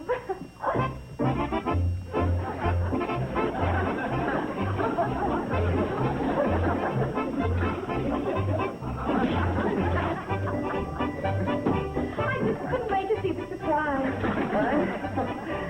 Surprise? Honey, I meant well. I just wanted the room to look like it was, so you'd feel at home and comfortable. But look, we can take everything down and you can fix it just the way you want it. No. Oh, Mama, this is the way I want it. Honestly.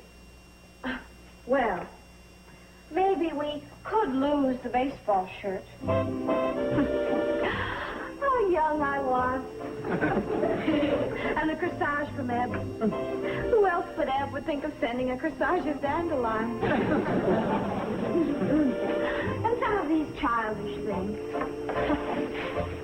I must have been very very silly back in those days. Oh. Yeah. Way back in those days. Now, I'll just put up some prints and a few pieces I brought from Paris. See, Mama, you've got the room just the way I want it. Yeah, haven't I? Well, I hope you like the rest of the surprise. We have an open house, and some of our friends are coming over to welcome you back. You didn't have to do that for me. I didn't do it for you. I did it for me. I want to show you off. Charlie. Well, look who's here. Oh, mon joli petit chien. Comme je suis heureuse de te revoir.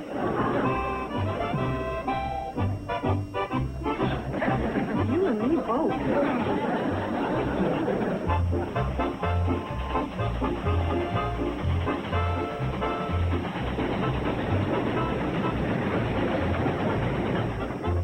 And in Paris, we stayed at the Georges Cinq. George did what? Thank. It's a hotel. The best in Paris. Très elegant. I'll bet I did hit her with one of them records. Look how funny she talks. That's a special whistle. At this hour?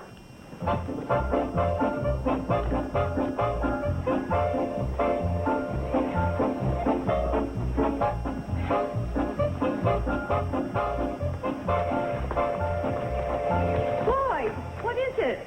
Wait till you see the business I brought you, Kate. 3 at a crack. I'll see 2. Gentlemen, we are at Shady Rest. Holy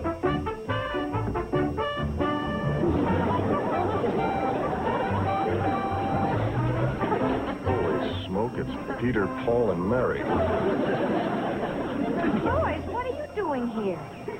Very sweet. We just had to see Hooterville. And we saw it, and we don't believe it. Smashing! Billy Joe, aren't you going to introduce us to your friends? Oh, sorry. Gentlemen, this is my mother, Mrs. Bradley. Hello. And my sisters, Bobby Joe and Billy Joe. And my Uncle Joe Carson. And, of course, you've met Steve. Well, so what are we waiting for? Let's all go up to the hotel. We're just dying to see it. Yes, I can't wait. What are they? They're what's called members of the jet set. What's that? What do they do? Do? They don't do anything. They just sort of sit around. What do you know? I've been a jet setter all my life and didn't even know it. Well, boys, this is it. Welcome to the Shady Rest.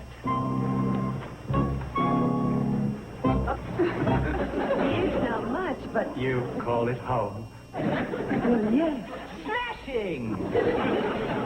Dang, I forgot to hook up my welcome signal. Well, what do you think? Bet you never expected to find anything like this way out here. I can honestly say we never did. It dazzles you, don't it? Hey, you a waiter or something? Now, boys, we want you all to make yourselves at home. And incidentally, we're having a get-together to celebrate Betty Joe's homecoming, and you're all invited. Maybe they wouldn't care. Betty Joe, they're our guests. Yes, child, bite your tongue. We wouldn't miss it for worlds. Not for worlds. Well, it isn't all that much. It's not so very special, but... Now, don't tell us. Let me guess. Now, let's see. There'll be cake and cookies and fruit punch, and then we'll all gather around the piano and sing. Oh, yes. Oh, smashing!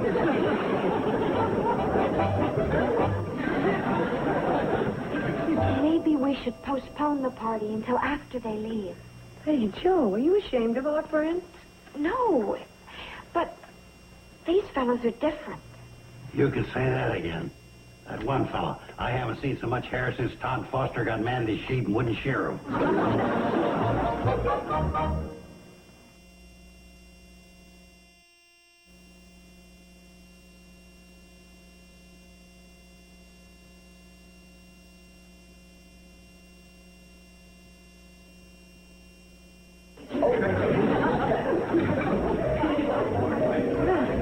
Well,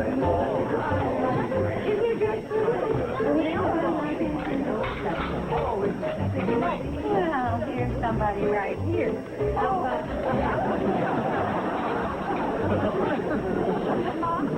Oh, thank you, dear. This is too much? Oh, we ought to take pictures. They'll never believe us.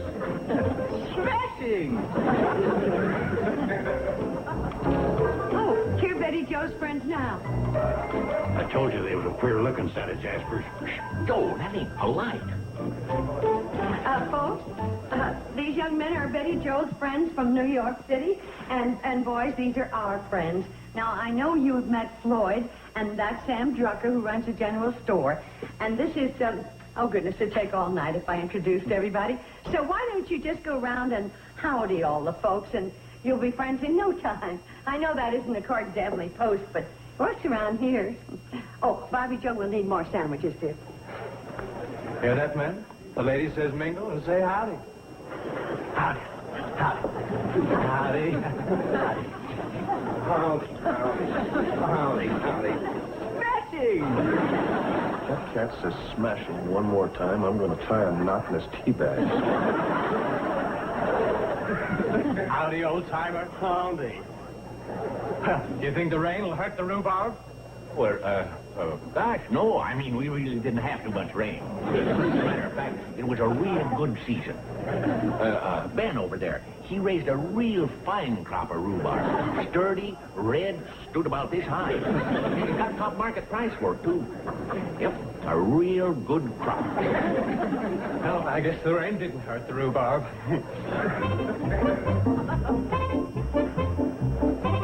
What did they think I was telling them? Lily Dashay. Oh, no, Martha Hughes. Of course. Say, about that hat. Really? It isn't new, you know. I just put on new fruit at Easter time. Smashing.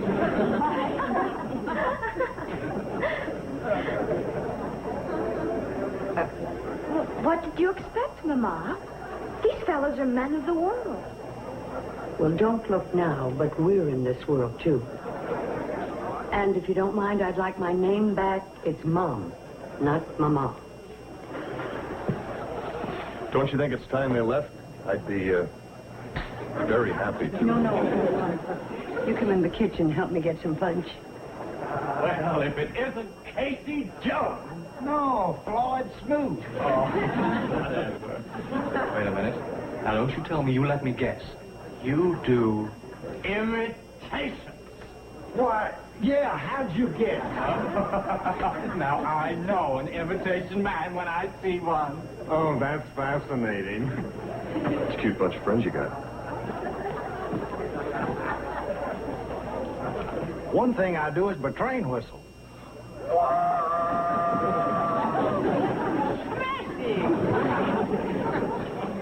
Like to hear it again? Would you?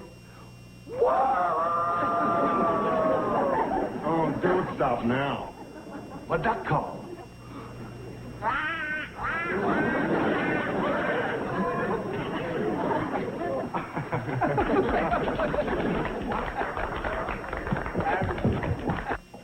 Thank you, Billy Joe. Mrs. Bradley, what do you think of those characters? Oh, well, I never like to form an opinion on such short notice. Short notice? Well, how much notice do you need? They're loud, they're obnoxious, they're conceited, revolting. Wait a minute. Let me see if I get the picture. You don't like them. In spades. Just remember one thing. They are Betty Joe's friends. And that's what bugs me. How can a swell kid like Betty Joe fall in with kooks like that? She's got charm and looks and class and... What's the matter? By any chance, you're not jealous? Jealous? Over the run? Of course not. That's, silly. Yeah, I suppose it is. She has changed a lot, though, hasn't she? She sure has. I mean, growing up and all. Yeah, I know what you mean. Well, come on, we're having a party, remember?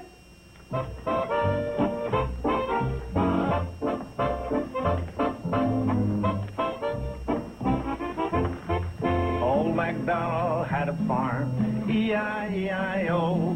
And on this farm he had a pig, E-I-E-I-O. Well, first year,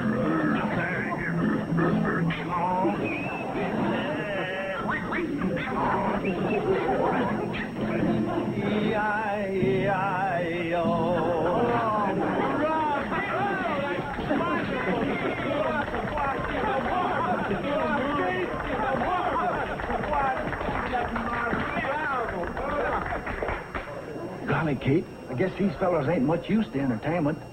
I'm darn near afraid to hit them with my specialty. I do too much for them. Hear that, fellas? He's got a specialty. Smashing! One time for sake.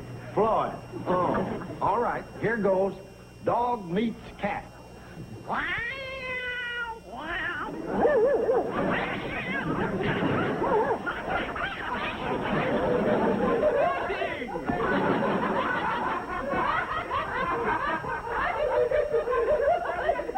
Bradley, you can see what they're doing to the poor guy. Now let me take him apart. No. But I think it's time I said something. No, Mom. It's time I said something. Well, if it isn't little Bo Peep, she looks like one of them. Smashing! What are they talking about? It's nothing, Floyd. Except, do you think you could fire up the cannonball for a special run? Well, sure. Who wants to go someplace? I think these three gentlemen.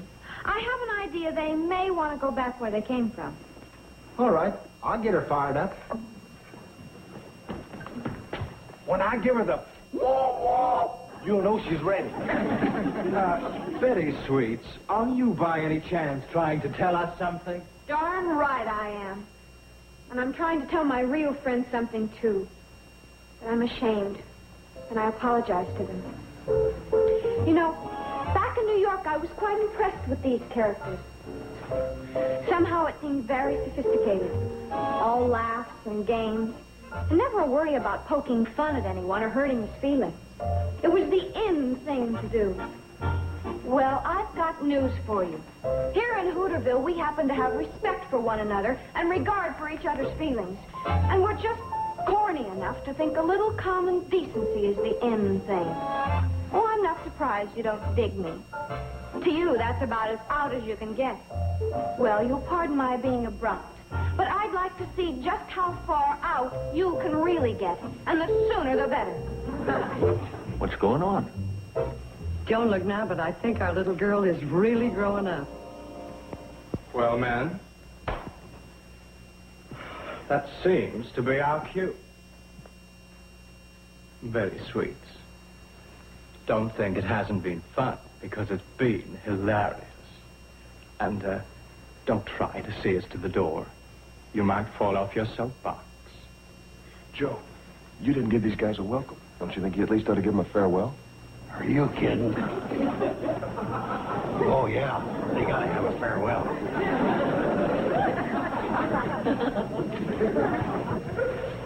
Oh, by the way, Gramps, never mind about the farewells. We'll remember this place for as long as... Well, Kate, how'd you like my farewell?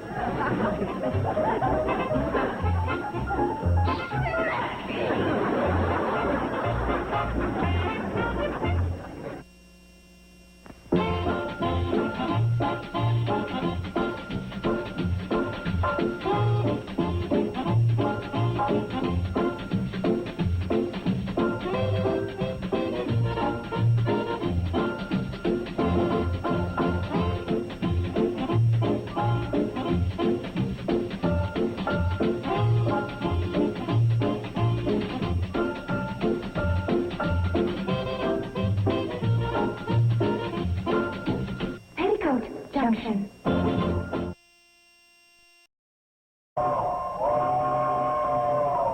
Come ride the little train that is rolling down the tracks to the junction. Forget about your cares, it is time to relax at the junction. Lots Lots of curves, you bet, and even more when you get to the junction. Petticoat Junction. There's a little hotel called the Shady Rest at the junction. Petticoat Junction. It is run by Kate. Come and be her guest at the junction. Petticoat Junction. And that's Uncle Joe. He's a moving kind of slow at the junction. Petticoat Junction.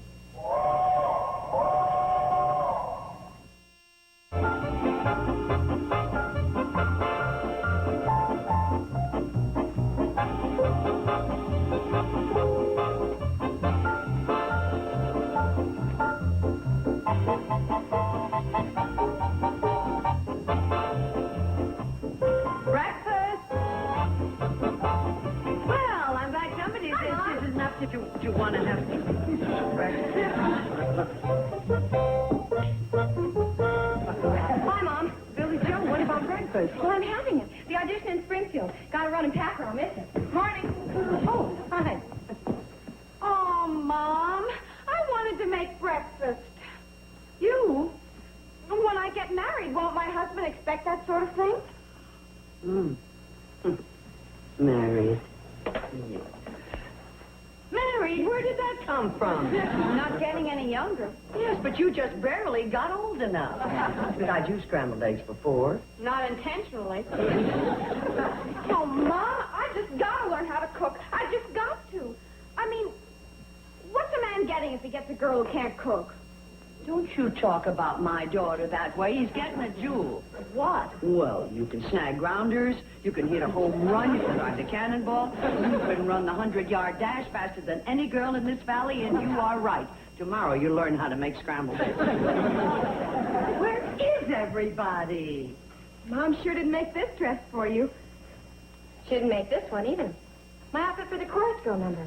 Sid Sparks thought of it. He said, kids, you got good gowns, why hide them? Right? Right. What are they? What are what? Oh, gowns. That's showbiz talk for legs. Hey, you don't know anything, do you? I know we'd better get these things packed before Mom sees them. Right. Snap it up in there. They're calling for breakfast. Oh, Uncle Joe. Yeah? Just in time to help carry my bag. I don't know whether I should ought to do that heavy work with my double-detached left disc.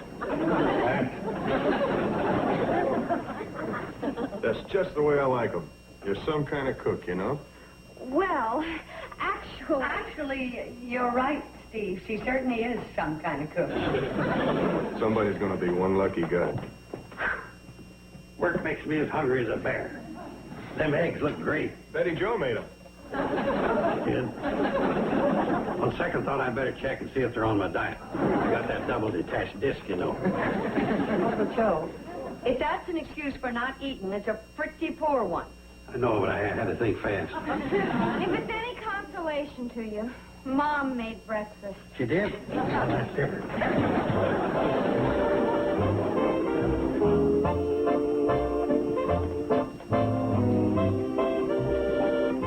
had to tell the truth, didn't I? Why? Mom, are you saying I should lie? You? Of course not. But I was letting Steve think I cooked breakfast. Well, honey, there's a fine line between lying and letting a man think something. I know it's not much, but down through the ages, our sex has had that little advantage. Men are going to think what they want to think anyway, so we just let them. Besides, we're going to have you cooking up a storm. Hold on. I'm all set to go as soon as the... There's the cannonball now. Oh, where's my little bag? It's over there, darling. Oh, thanks. Good luck, Billy Joe. Let me get your baggage. Oh, thanks, Steve. Oh, sorry. Oh, that's okay. I thought. Guess I didn't lock it, didn't you know?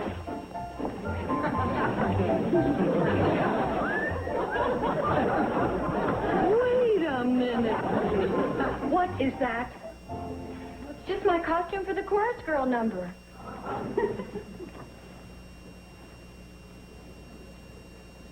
It shows off her gam. Oh, that? Her legs. Gee, Mom, don't you know anything? Oh, yes. Yes, I do. I also know it's about time I saw that act you're doing. Oh, Mom, it's just an ordinary, everyday nightclub act. Mm-hmm. Well, I'm just going to have to find out what everyday nightclub business is. So you tell Floyd to hold the cannonball. I'm going with you.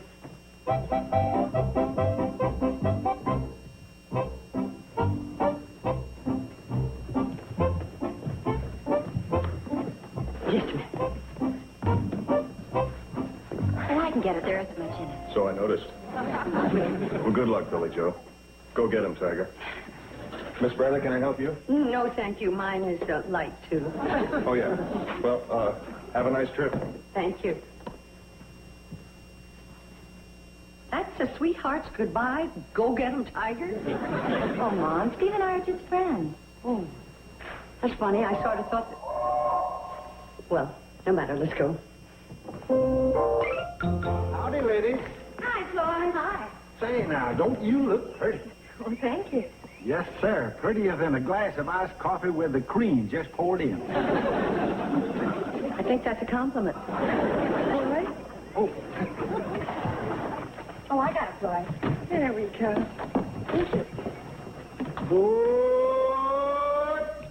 Floyd, why do you do that?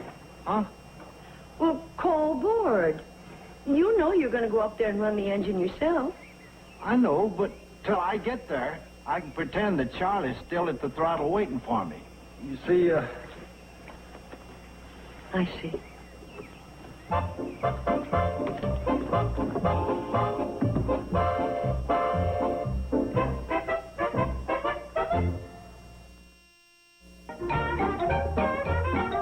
So the husband and wife come home from the funeral, see? And she's still not talking to him. Finally, he says, look, I don't know what you got to gripe about. For 17 years, I let the guy live at our house rent-free. For 17 years, I let him wear my clothes. For 17 years, I let him sit in my chair. I let him pick out the television shows to watch. I even let him smoke my cigars. Now, nobody in your whole family ever treated your uncle better than I did. And the wife looks at him and she says, my uncle? I thought he was your uncle. Heard it, huh? the whole world has heard it. I'm sorry. When I was a little girl, I went to a vaudeville show. There, you see what I've been telling you, Doodles? You gotta update your material. At least past World War I. Thanks, Doc. Wait a minute. I'm sorry. Lady, I have my pride. But fortunately, my stomach is extremely tolerant.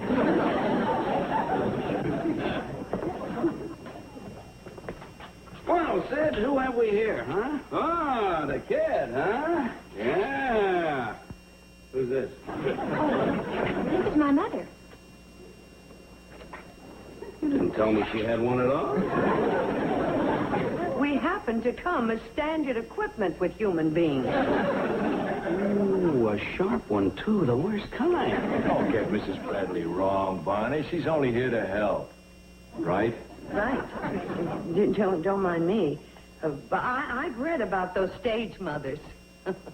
You'll never even know I'm here. This I gotta see.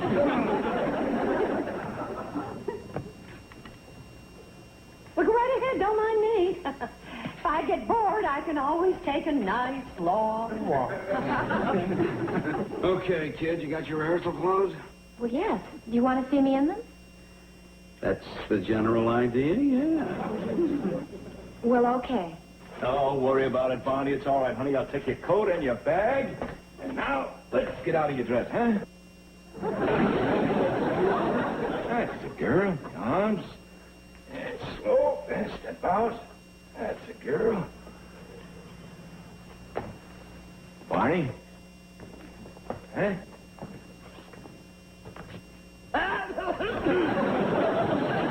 Yeah? Is that necessary? Is what necessary? Looking at her? Lady, what business are you in? I run a hotel. I see. So you order a side of beef. You don't check it out to make sure it's nice and lean? Pardon me all over the place, but I have never considered my daughter a side of beef. Come on, Billy Joe. Mom. Mrs. Bradley, you got to understand, Mr. Morgan here isn't being disrespectful of Billy Joe. It's just that he's got to see what he's buying. It's strictly impersonal. And besides, Mom, if I do get the job, it's because I'm, well, not homely, and I can sing. Well, let's get to the singing. Barney? Okay, but no more interruptions, huh? You don't even know I'm here. Want to bet? Let's get up on stage, huh? That's it. Be careful. Ah, that girl, huh? Charlie? Wait. You gotta live. You gotta smile. You gotta make it all worth Now what? Oh, I didn't mean to interrupt. You missed? It's just that I don't think that's a good song for Billy Joe to sing, in my opinion, of course. Of course. I don't suppose my opinion counts for anything. Oh, yes, it counts for plenty. Gee, thanks. Yeah. You see, when Billy Joe is at home, she sings one song especially well. Oh, what song is that? Mighty Like a Rose. Mighty? Never heard it? It's lovely. Cutest little fella, everybody knows. Don't know what to call him. Hold it. Hold it. Cut, Charlie! Lady, maybe you don't get the idea. I'm trying to bring people into this saloon, not chase them out. Let me tell you something. Everybody in Hooterville would come here to hear Billy Joe sing Mighty Like a Rose. I don't care. Everybody? A drinking crowd, are they? Are they? You name it and they'll swallow it.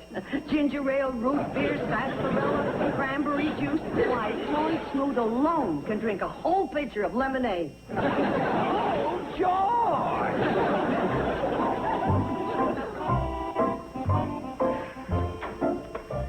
Is that it? Uh-huh. Shall I call the others? And wish me luck. Dinner is served. About time. I'm as hungry as a bear. So am I. I'll just grab one of these to let my stomach know I ain't forgot it.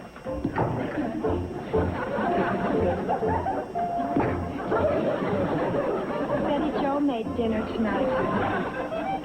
I thought you were hungry as a bear. I just went into hibernation. Now, Uncle Joe, everybody's got to cook their first meal, and somebody has to be the first one to eat it. But why me? Oh, I bet it's delicious. You want to back that up with folding money? Thanks, Steve. I hope you like it. Oh, sure I will. Yum, yum. What is it? Can't you tell? Mushrooms. No, silly. Fried pickles. Oh, I'm just kidding.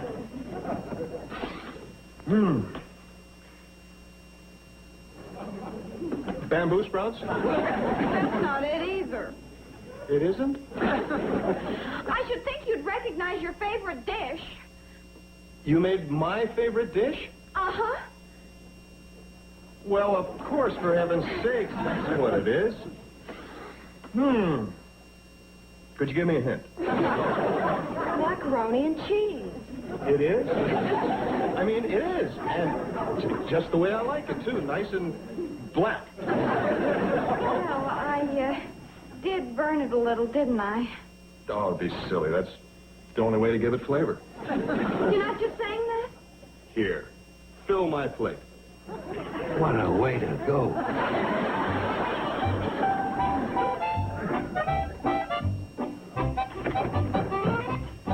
Got to use your telephone right away. An emergency. Sarah? Bobby Joe Bradley. Get me Doc Stewart right away. Yes, please hurry. Doc Stewart? Who's sick? It's Stevie. Doc? Bobby Joe Bradley. Can you get out to the Shady Rest right away? What? Well, what happened was Betty Jo cooked dinner tonight, and... Well, of course somebody ate it. Hello? Hello? He just said, be right there, and hung up. Yeah, tell me, did Betty Jo really cook dinner? And Steve ate it? Oh, boy. My gosh, what kind of reputation does she have, anyway? Well, let's put it this way. All Lisa Douglas can make is pancakes, and she's considered the second worst cook in the valley. But he has to learn sometime. Well, sure they do. What did she make? A new recipe. Black macaroni. Hello, drugstore. Oh, Kate, it's your mother. Hello, Sam. I'm glad I caught you in. Yeah, I just got to wondering how everything is and if you know how the folks are getting along at the Shady Rest. Well, it's funny you should ask about that. I was just talking... Talk about what, Sam? Nothing, Kate, nothing at all. Now, Sam, there's got to be something. My intuition tells me you're hiding something. Oh, no, Kate, honest. Well, it's nothing to fret over. Anyway, there's nothing you can do about it now. Well, let me decide that, will you? What is it I can't do anything about? Well, just take my word for it, Kate. There's nothing you can do about it. It's too late. Anyway, it's nothing that time won't heal. We'll probably all get a real chuckle out of it in years to come. Sam, you sure it isn't anything serious? Now, Kate, just don't worry about it.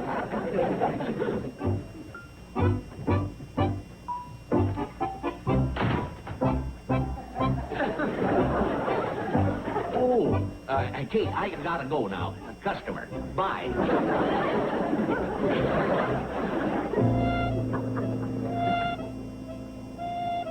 It's too late.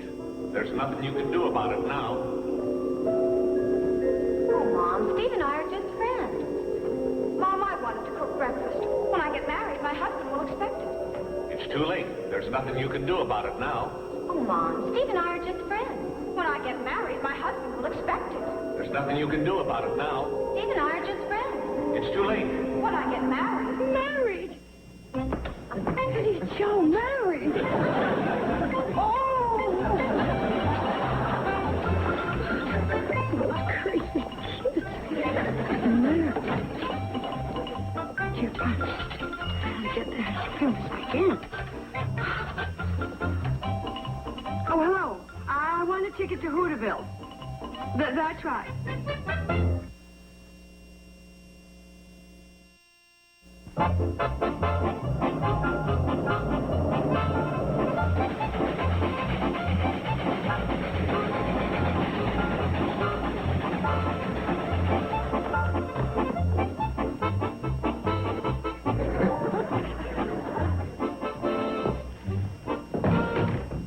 Oh, hi, Kate. What are you doing back? Hi, Mom. Is that all you two have to do at a time like this? And don't you dare hi-mom me what's happening around here. And how come you let it happen? Sorry. I didn't know it was gonna. That's true, Mom. The whole thing was Betty Jo's idea. Oh, Betty Jo's idea. I suppose Steve didn't even enter into it. Oh, he went along with it. That's where he made his mistake. You can bet he went along with it. It takes two, you know.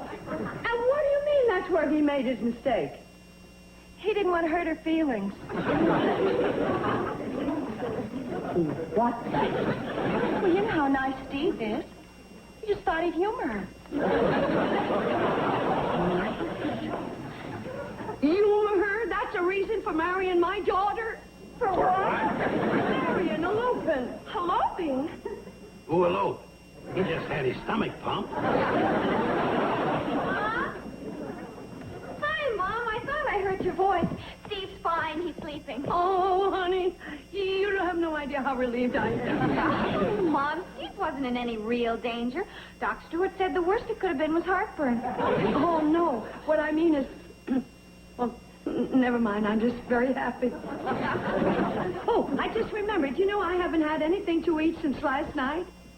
I'll find something for you. Oh, good. I'll take potluck. Oh, there's a casserole dish. A casserole? Who made it? Well, I did. You did? On second thought, you know that diet I've been talking about for years? I'm going to start it right now.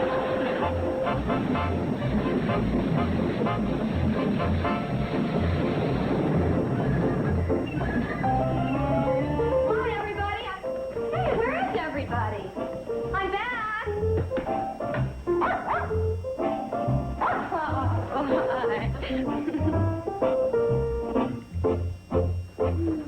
Billy Joe! Oh, hi! I want to hear all about your trip. So glad to be back.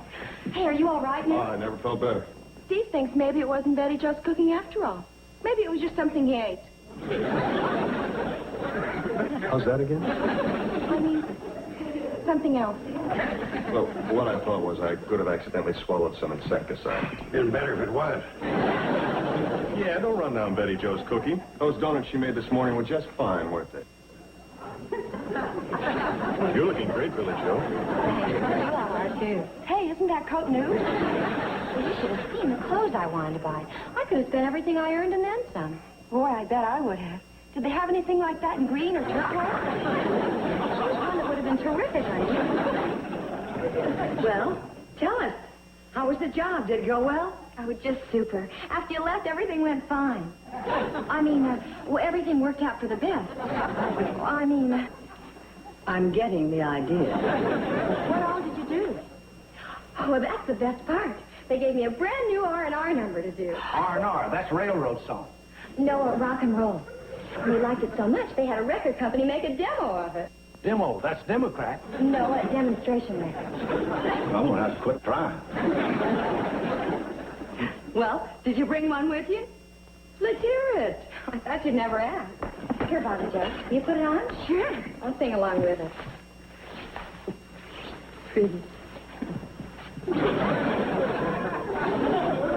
What's that? Well, it's a mini dress. Well, give it back. Minnie ain't your size. Oh, Uncle Joe, it's the in thing, especially for singing rock and roll.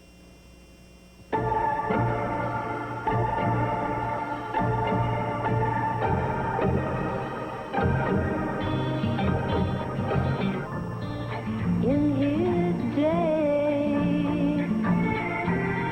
he walked above me, yes, and in his way, how he loved me. Every now and then, I see him again. When I think I'm free, he comes rushing back to me. But who needs memories of him? They cloud the day. Lost in memories of him. Lose your way.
Mom, what are you doing? Just saying goodbye to Mighty Like a Rose.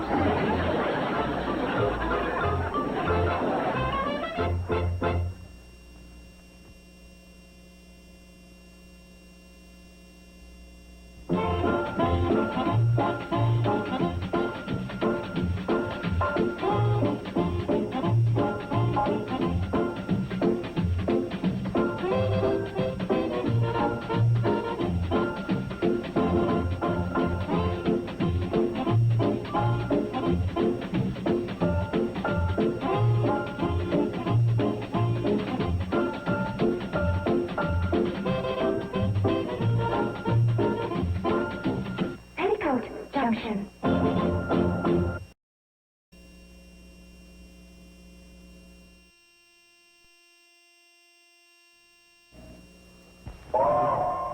Junction.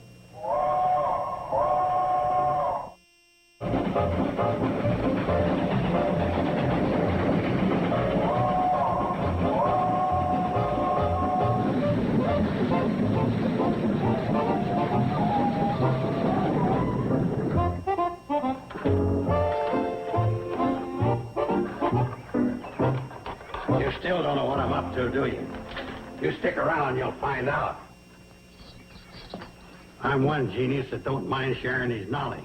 I'll teach you everything I know. You'll be as smart as any dog around.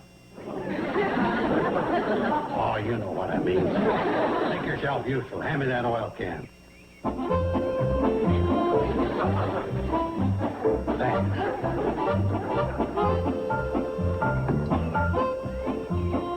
Big help you are. You bit holes in it.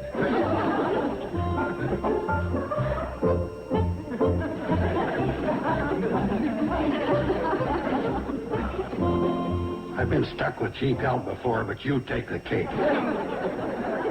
Hey, Joe. What's that? It's for Betty Joe. Yeah?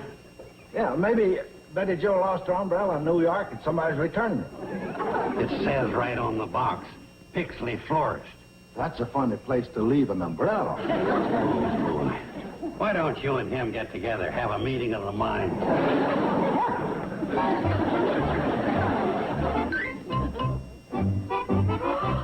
Oh, my Lord. Oh, they're gorgeous. Oh, beautiful. Who are they from? Oh, that's funny. From an admirer. Is that all? Pretty expensive admiring. Pixley Florist. Maybe they're from Peter Fuller. He lives in Pixley. These? From Peter? I doubt it. Last time I went out with him, I had to go Dutch treat. And that included gas for his car and a new fuel pump. Yeah, none of these yahoos around here could even afford the stems, let alone the flowers. Well, that must be it. They must have been wired from another city. What are the men you met in New York? I didn't meet that many men. Well, it only takes one. I can't imagine who. Well, start thinking. Whoever he is, this dude must be loaded with loot. And I suppose that's a reason for Betty Joe to go for it? Kate, I was never one to let a pile of money stand in the way of romance. Let's put these in water before Dan Cupid starts wearing a money belt instead of a diaper.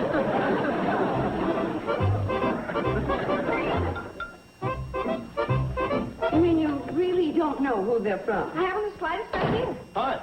Hi, Steve. Hello. What are those? Well, offhand, I'd say they were more of those. Anyway, they're for you. For me? Unless you've stopped being Betty Joe Bradley. From an admirer. Well, hey, what are you trying to do, shortstop? Make me jealous? You mean they're not from you? No, I was getting my plane gassed up in Pixley, and somebody asked me to deliver these to the Shady Rest. You mean you don't know who they're from? Well, what she means is it could be any one of a dozen fellas. Mom. I can believe that. Just one thing. Promise me you won't marry any one of those guys until you check with me, okay?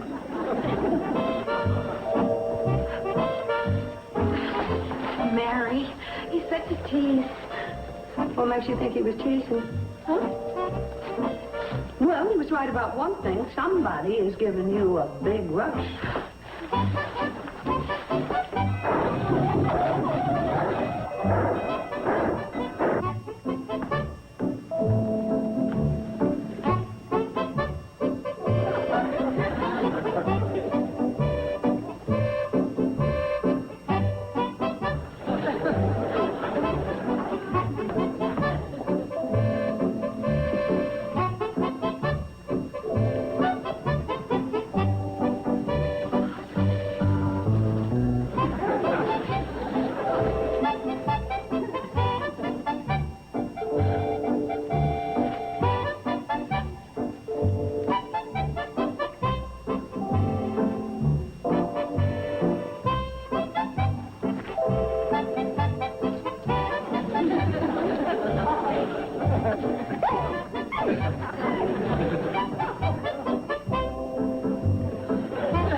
you figured out who the millionaire playboy is that's sending Betty Jo all them flowers? Not yet, but we soon will. Steve's flying into Pixley to check with the florist. If it were me, I'd hire a whole fleet of detectives. When you've got a live one like that running around, you don't want to let him get away. Yeah, but Joe, would you mind telling me what this is all about? That's my labor-saving device. Uncle Joe, if you save any more labor, you'll never get out of the port swing. I've had a lot of brainstorms in my time, but this is sheer genius. I'm running a system down to the Shady rest stop so you don't have to haul the guest baggage back and forth. All you do is hang a bag on this cable, and away she goes. Yeah, well, I can understand how you get the luggage down to the Cannonball. It's downhill. How you going to get it up here? Kate, when you're baking a cake, do I ask questions? But, I kind of think this is an obvious point to bring up, don't you? Well, yeah. I'll go in and sleep on the problem. It's amazing how he can work a nap into any situation. Hi, Miss Bradley. Hi, Ed. Boy, this is a break finding you alone like this, because I got to talk to you about something real important. Oh, well, pull up a chair. Thanks. Miss Bradley, I've come to talk to you about one of your daughters. Well, I must say you picked a good subject. Miss Bradley, I don't know whether you know it or not, but I've always been sort of fond of Betty Jo. Well, I knew you once were, but I thought that had blown over. It did, but ever since Betty Jo came back from her vacation, she sort of, well, turned me on again. That's real hip talk. Hip talk from the heart. She's changed. You noticed it, too? I couldn't help notice it because she's been hip talk from the heart. Say, that's good. Thank you. Ever since her vacation, she's become a sophisticated young lady, and that's the whole point. Point of what? Well, just between me and you, up to now, I always thought I was a little too suave for Betty Jo. You know, worldly, debonair. But now you feel that she's caught up with you. Exactly. And here's why I've come to talk to you.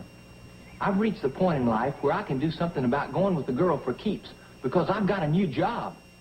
Oh, congratulations. Where are you working? On my off hours from the Douglases, I work for Mr. Harvey at the Pixley Florist. Pixley Florist? Yeah, ain't that neat? Yeah, it's neat. Isn't that the place where they send out the flowers in those fancy boxes? Yeah, real ritzy.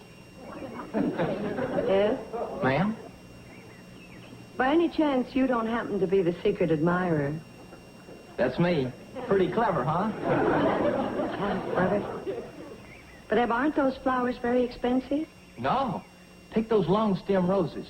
They were supposed to go to the Pixley Hospital, but the patient didn't pull through, and Mr. Harvey let me have them for half price. Pretty lucky, huh? Luckier than the patient.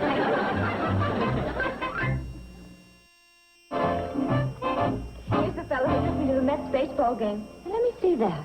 What do you think? No, he's not the type that would send a girl flowers. Definitely not. Doesn't have that sensitivity. Okay, so much for you. You're eliminated. Who's he? This is the boy who took me sailing on Lake Placid. Hey, now we're getting someplace. This could be the one. Do you have any more pictures of him? Hello. Hi, Mom. Hi. Here's one where he took me to the Four Seasons. I think he's the one. Definitely the long stem type. Girl. Abby's here. Oh, we said hello. Hi, Eb. Hi. It's gotta be. Without a doubt. Eb has a new job. Oh, gee, that's congratulations. Betty Jo, don't you agree we've made a wise choice? It would be pretty exciting if it were. Eb's job is in Pixley. Good for you, Eb. It's close to home. Nice to hear you're getting ahead in the world. Right. Here's another picture of him. I sent you this.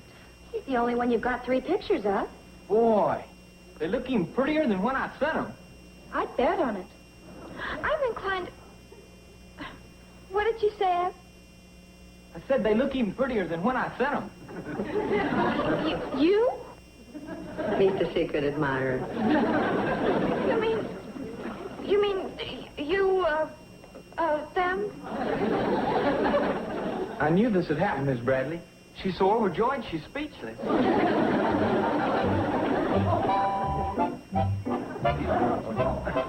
Betty Jo, I ain't gonna beat around the bush any longer. From this moment on, you and me have passed the handshaking stage. Eb. I'm serious. We got a humdinger of a future together. Eb, please. I'm on my way up, and you're just the little woman I want at my side. Besides my Douglas job and the one at the florist, I'll be moonlighting at the cannery. 3 jobs? Well, that wouldn't leave us much time together. I got me a schedule. I can work you in between 11:10 and 11:45 p.m. I admire your being so ambitious. Don't fight it, Betty Joe. Now, Eb. Holy cow. What? I just remembered. Mr. Harvey told me to turn on the refrigeration for the tropical flowers, and I plumb forgot. Oh, that's terrible. No, there's a bright side to everything. How'd you like a corsage of brown orchids?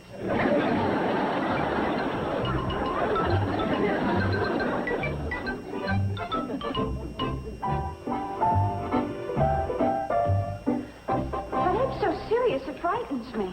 Well, that's one of the penalties you pay for being a femme fatale. Mom, don't make fun. I don't know what to do. Anything like this ever happened to you? I had my innings.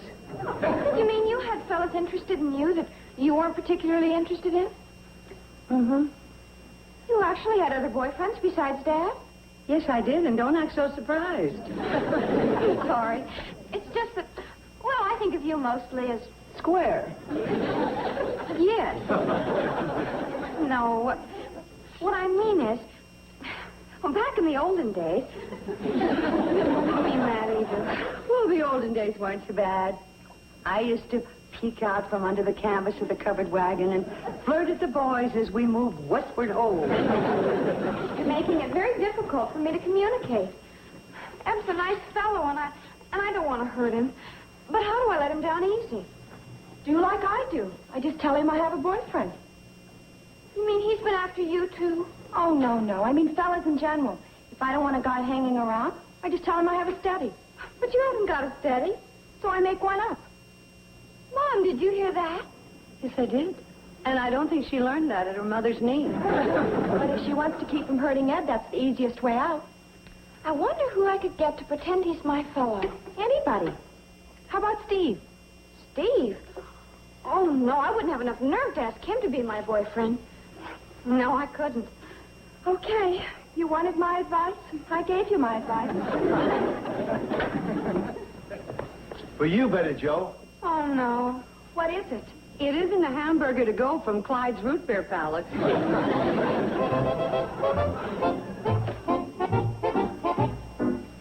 A brown orchid?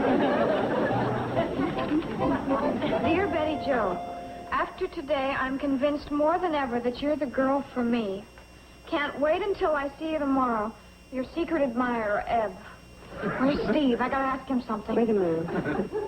Something written on the back? Yeah, but it's been scratched out. With deepest sympathy at your time of sorrow.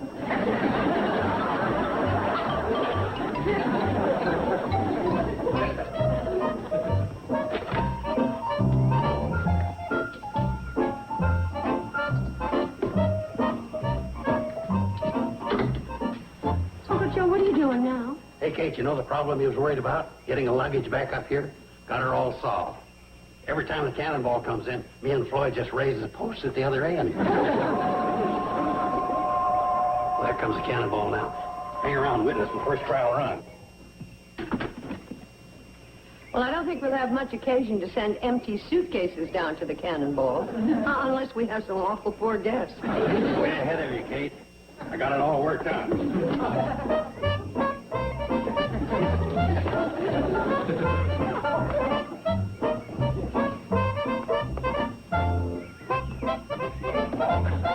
Thanks for the lift, Floyd. Thanks a lot. Don't mention it. Say, Eb, mind if I ask you something? No, go ahead. How come lately you've been walking around in the daze and sort of glassy-eyed? I'll tell you why, Floyd. Because I'm in love. That's why. Oh? Now, Floyd, can I ask you something? Sure. How come you walk around dazed and glassy-eyed? I do? Yeah, why? You got me. I guess I better get me a girl. When a guy walks around dazed and glassy-eyed, he should have a reason. Floyd! right, you ready down there? Yeah, all set. Stand back. He's going to make the trial run on his labor-saving device. Let her rip, Joe. Here she goes.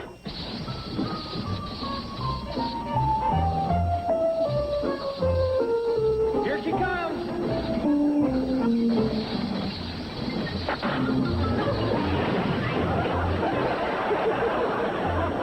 That's a real labor-saving device. You don't even have to lift the luggage into the baggage car. Sounded like she made it all right. Oh, she made it all right. Now go on down and help Floyd put the cannonball back on the track.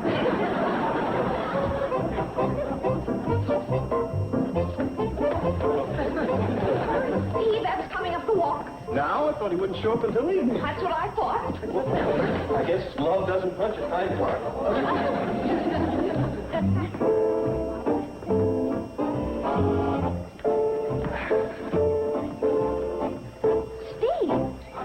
We have to make this pretending look as real as possible. Howdy. Hi, Ev. You know Steve here. Sure. Don't get up. Ev, I wasn't expecting you until this evening. I didn't expect myself until then either. But to tell you the truth, Betty Jo, I just couldn't stay away from you that long. I don't know how to say this, but I've already got a steady. A steady what? Boyfriend. You have? Who? Steve here. You? Yeah, me. Oh, darn it. No, by golly. Get up. Huh? You heard me. Get up. Okay. Now. Ev! You stay out of this, Betty Jo. This is the only way we can settle this. Come on, you. Hold on now, Ev. I don't want to fight. Well, you're going to have to.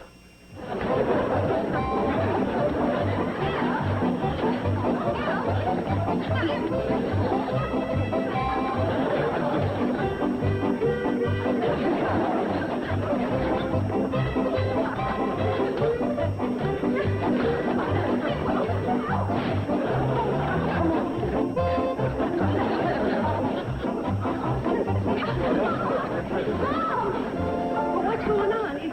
What in the world? Mom, you've got to do something, please. Your little plot backfired, huh? All right. What's going on here? Oh, hi, Miss Bradley. We're fighting. F, now you stop it and come with me. But, Miss Bradley. F. Don't forget where we left off.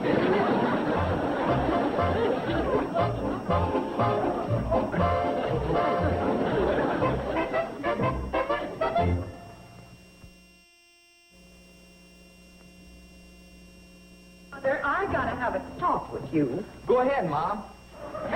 Go ahead, what? Just trying it on for size. It sounds good. Mom. Wait a minute. You're going pretty fast. That's me. Zoom. To the top. Yeah. And that's what worries me about you and Betty Jo. I beg your pardon? Ev, with all her traveling this summer, Betty Jo is still pretty... Oh, she's got a better figure than that. I'm in square. Oh. Now, you take your case. My case? Am I? Oh, no, just the opposite. Yeah? Yeah. And that's the rub, you see. I just can't take the chance of having Betty Jo's heart broken. Oh, I wasn't looking to break her heart. No, of course you weren't. But what if you can't help yourself? What do you mean? Ed, some men are born to hurt. We are? How do we do that? Ambition, mostly. The drive and urge for new goals to conquer. The striving for new peaks. You said it. Zoom to the top. That's where I'm headed, all right. That's bad? Well, let's just consider. First it was the Douglases, but that wasn't enough for you. Then it was on to Hooterville and Sam Drucker's store. And now it's Pixley and the Pixley florist. Do you really think you're going to stop there? Oh, no. Of course not. If I don't miss my guess, it's on to Crabwell Corners. That's my next stop, all right. And what's at Crabwell Corners? A pretty fast crowd. Yeah, they got a bowling alley there. Stays open till 11 o'clock. That don't faze me. Well, of course not. Because you're a man on the move. Next it'll be Riverdale, Cedar Rapids, Omaha, Indianapolis. Yeah. Betty Jo doesn't like Indianapolis. F? Betty Jo won't like any of it. Regardless of the fact that you think you see a change in her, she just isn't ready for your life. You mean she's reached her peak? Let's just say he travels fastest who travels alone. Golly. Excuse me, Miss Bradley. Oh, sorry. I gotta get things straight with Betty Jo before she gets her hopes all built up. It was a good cause. It's okay, kid. You're safe. That's okay. Betty Jo, I guess the best way to do this is quick and fast. It's all off between us. It is? I wouldn't be good for you. I'd be too much too soon. Too much? There, little girl. You'll get over it in time. Be good to her, fella.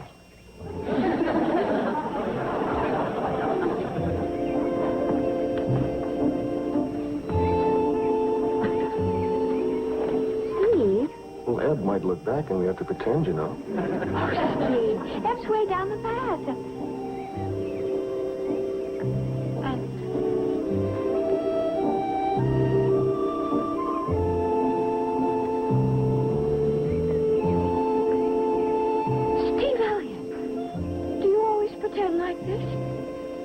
Who says I was pretending?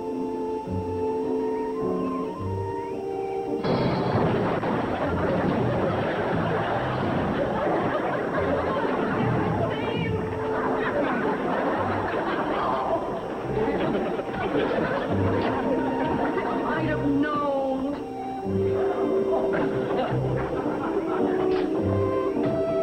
Oh, Betty Jo, everything's all right, honey. Don't look so frightened. Uncle Joe was just sending his suitcase up to the hotel and knocked over the post. What suitcase? What post?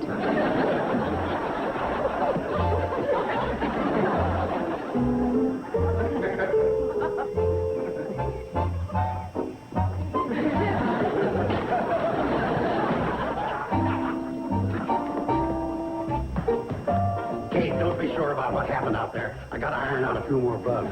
Forget it, Uncle Joe. Right now, it's not bugs I'm worried about.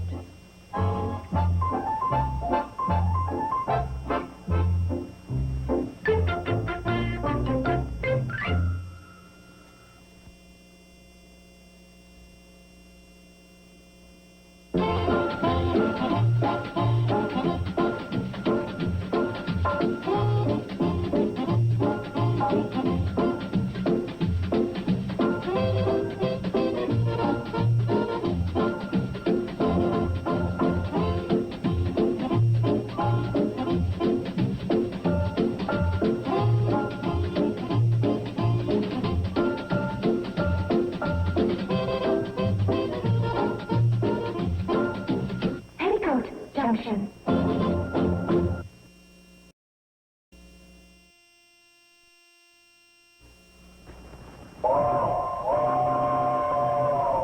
Come ride the little train that is rolling down the tracks to the junction. Forget about your cares, it is time to relax at the junction.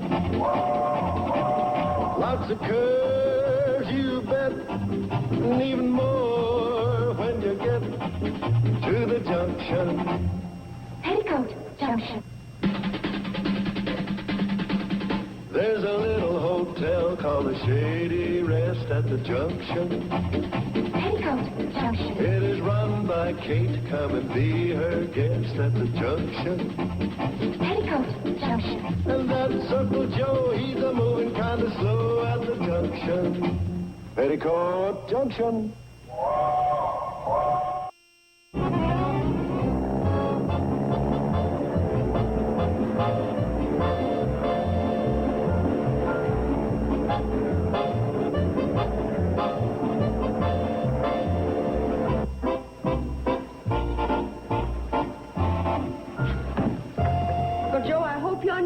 clean things up around here. Of course not.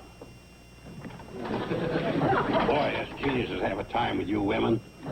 History records that Mrs. Fulton was always saying, "Now, Robert, quit messing up the front room." Well, if that's where he was building his steamboat, you can't blame her.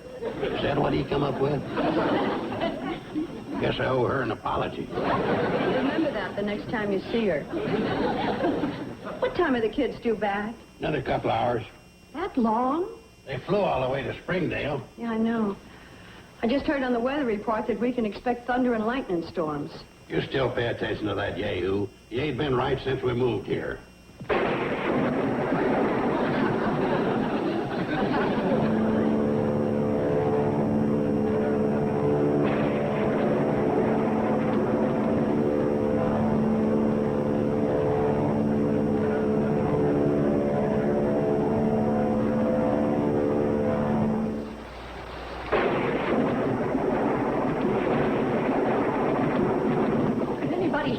In all this. I'm not sure, but I thought...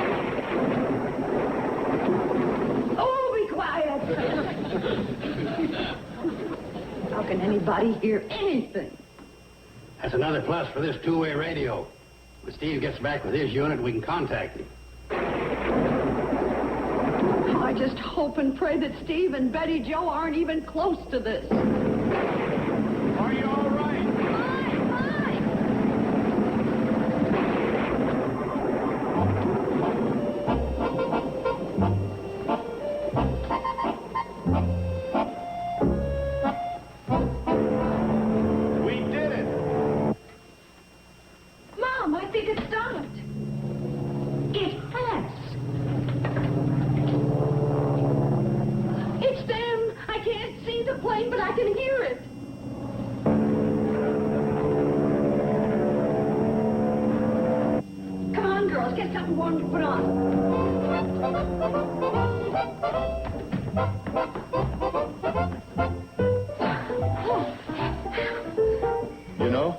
Something else.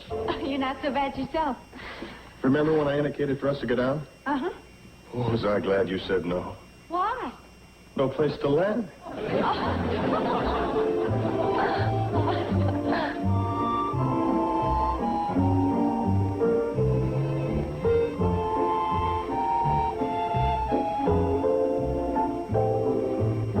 Steve!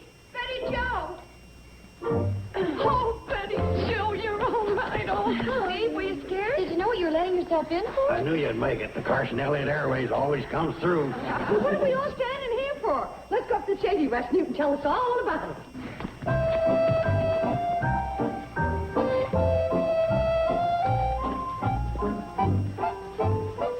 Gosh, Steve, what was the first thing you thought of when the storm hit? The first thing? Well, I said to myself, I never knew it to fail. You get a worse job and right away it starts raining. There's a pilot for you, laughing in the face of danger. On the outside. Inside, I was crying like a baby. Steve. And what about you, Betty Joe? Well, wasn't what happened tonight just about the most exciting thing that ever happened to you? Well, don't worry about the shortstop. She was terrific. And I told her so the moment we landed. And then did you kiss the ground? No, but that might not have been a bad idea. You know, you kids' experiences remind me of my own days when I was flying the mail in the islands. When you were flying the mail? Well, you know me. Never wanted to talk about my experiences. There was this one time, though, when I got caught in an updraft. It shot me up, 40, 50,000 feet. First thing I know, my wings started icing up, and I began losing elevation. Down, down I went. I knew I was a goner if I didn't think of something. Well, sir, right at the last minute, I spot a live volcano. Instantly, I put her into a glide, and I go down to within 3 feet of the molten lava. Well, naturally, the heat from the lava defrosts the ice off my wings. I regain my altitude and go on to deliver the mail. Oh, an interesting sidelight to the story. The ice from the wings put out the volcano and saved the village.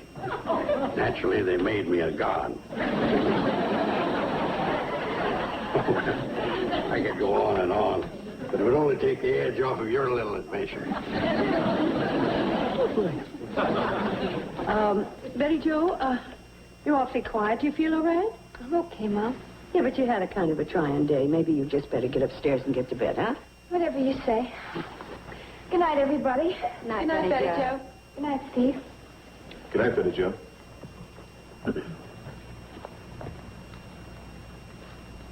Good night, oh big bird.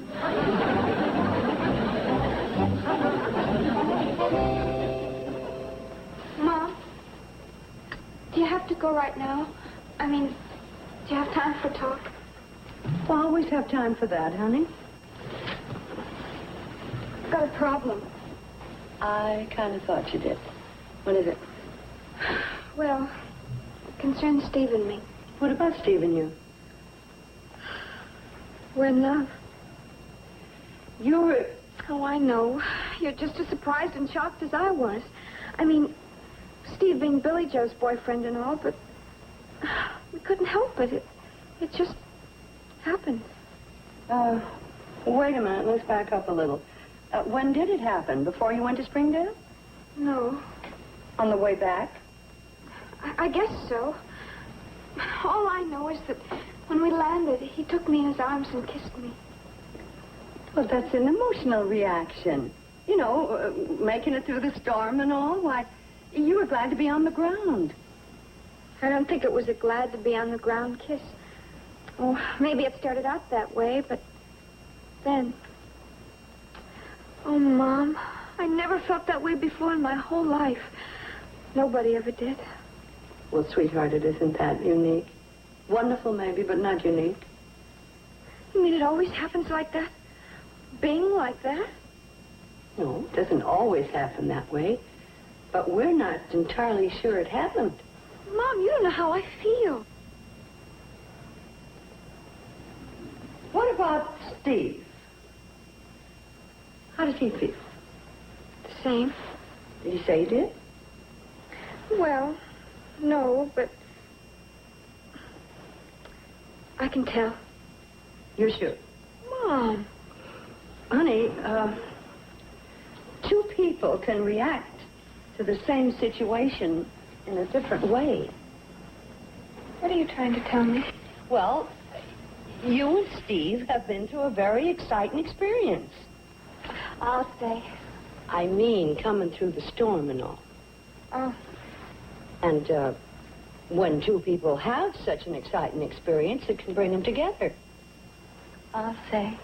For the moment. You don't think Steve meant it? That he wasn't sincere? I'm just saying that you are so grateful for coming through safely that this could easily trigger what happened. Then you think I should forget it? What I think is that you should, as the kids say, cool it. And for the moment, let's see if it's going to blow over. Because you might be reading a lot more into that kiss than Steve intended. Gee, I don't know whether to feel happy or sad. On the one hand, I was feeling like the biggest stinker in the world for stealing Billy Joe's boyfriend. But on the other hand, well, I guess it won't hurt to sleep on it. That's a good girl. Good night. Good night, Mom. Thanks.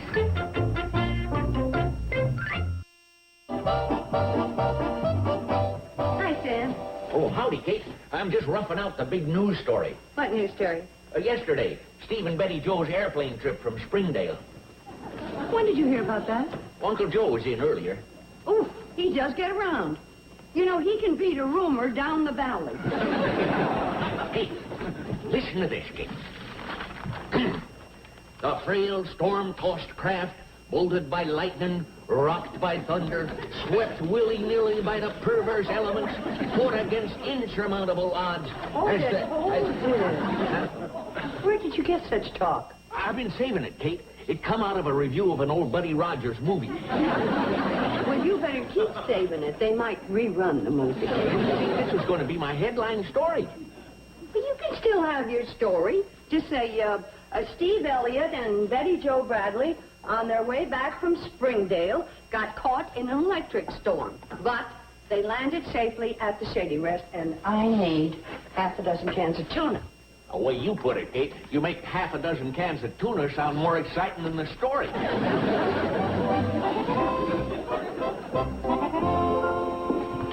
Good morning, Mrs. Bradley. Hi, Steve. Could I have a talk with you? Well, of course. What is it? Well, I've got a problem.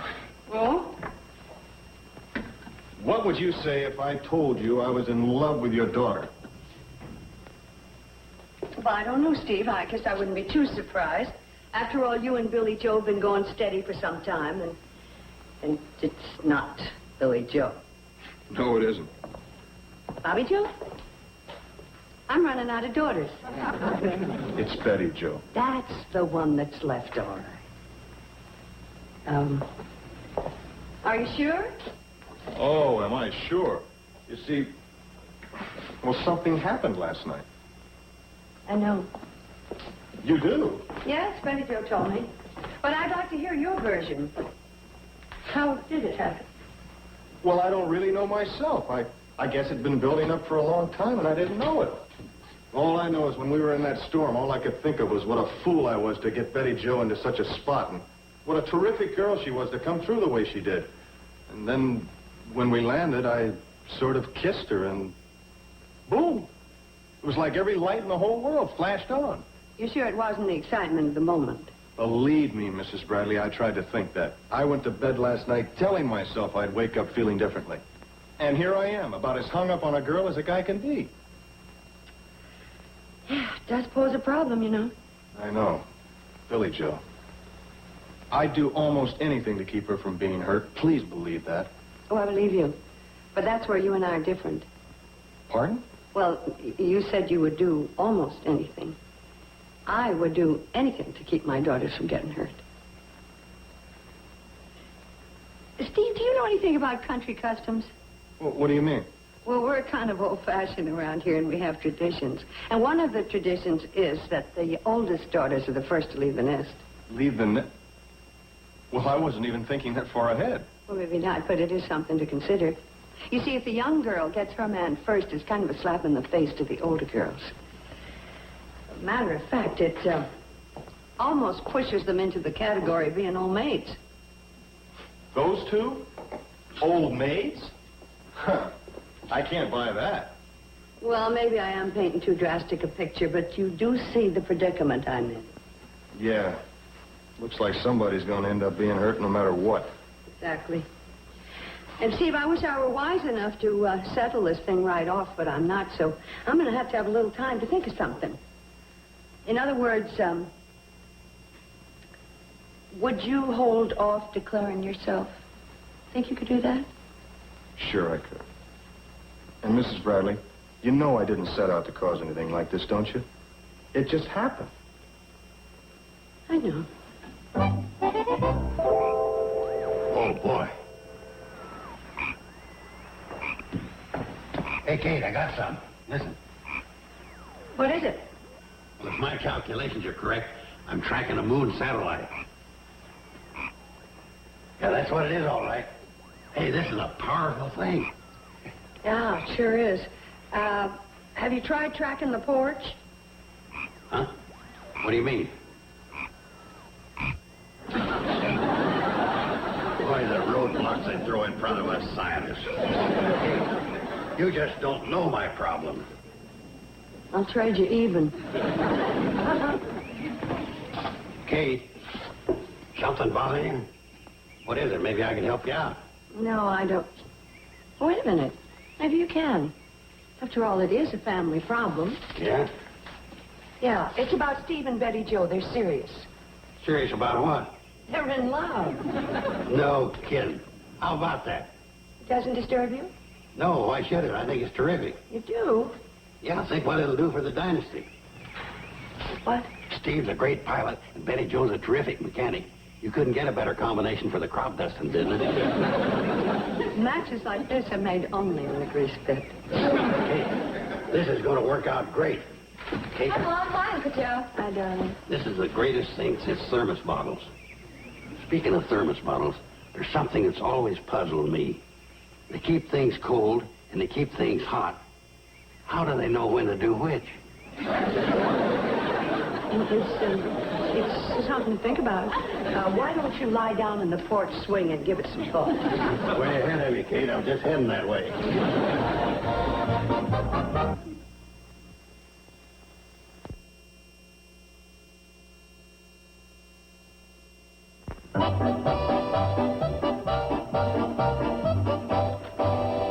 Well, did you get everything you wanted in town? Did I ever? Wait till you see. These are for my Oriental number. Oh, that's very pretty. You know, my agent thinks that this number is going to be the high spot of my act. Oh. Sayonara. No Chicky, no Shady. That's as far east as I get. Oh, I bought a kimono, too, Mom. I'll go up and put it on. Billy Joe? Oh, I want to talk to you, dear. Would you come here and sit down a minute, please? Okay, Mom. You know, honey, life sometimes takes some strange twists. What I mean is, sometimes things happen and you're not prepared for them. Mom, are you still worried about me going into show business? Oh, no, that's the least of my worries. I was concerned at first, but you've proven yourself sensible and level-headed. No, this concerns our immediate family. Oh. It concerns you and Steve and Betty Jo and... Mom, what are you trying to say? Steve and Betty Jo are in love. What? Oh, honey, I meant to put it in a better way, but now it's out. I just hope you're not too hurt. Well, gosh, no, I think it's sensational. You see, I know that the relationship between you and... Sensational? Well, it's wonderful. It solves everything. But I thought you and Steve were, you know... Oh, sure, Mom. Well, Steve and I were going together for a while, and I'm very fond of him. I'm sure he's fond of me. But I was kind of afraid maybe too fond. Oh? Well, you know, that he might get serious and start thinking about, well, marriage. You don't want that? Well, not right now. Well, don't you see? I have my career. If I got married, I'd have to give it up. And then I'd always wonder, could I have made it? This way, I'll be able to find out. And someday when I'm ready, I hope the right man will come along. What do you know? So you see, actually, I'm quite relieved. Honey, don't look now, but that makes two of us. And one to go. Does she know about it? I doubt it. Hey, Steve and Betty Jo are in love. What? I just can't believe it. You have to be so blunt about it? Bobby Joe, I know you're fond of Steve, but you see... Fond of him? I think he's one of the sweetest guys in the whole world. Oh, dear. But he'll never replace the writer I'm going to marry. Writer? What writer? Oh, I don't know who he is. I haven't met him yet. But I'm looking, and I will. Oh, I'm sure you will. Who knows? Maybe we'll be a team. Written by Mr. and Mrs. Bobby Joe Bradley. Oh, we could use his name. Come here, you two. You know, both of you are just the greatest. Now, if you'll excuse your worry-wart mother, I have to go upstairs and take care of something. Okay?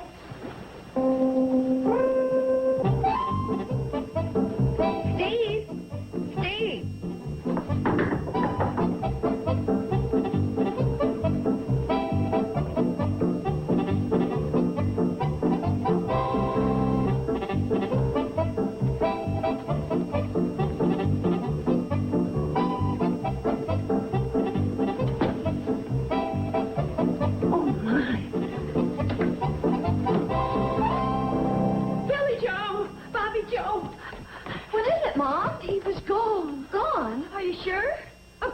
I'm sure all of his belongings are gone. And Betty... Have you seen your sister? No. You don't think... I don't know what to think. Betty Jo! Betty Jo! Be down in a minute, Mom. Oh, thank goodness she's not gone. How am I going to tell her about Steve? He left without even saying goodbye. What's that in his box?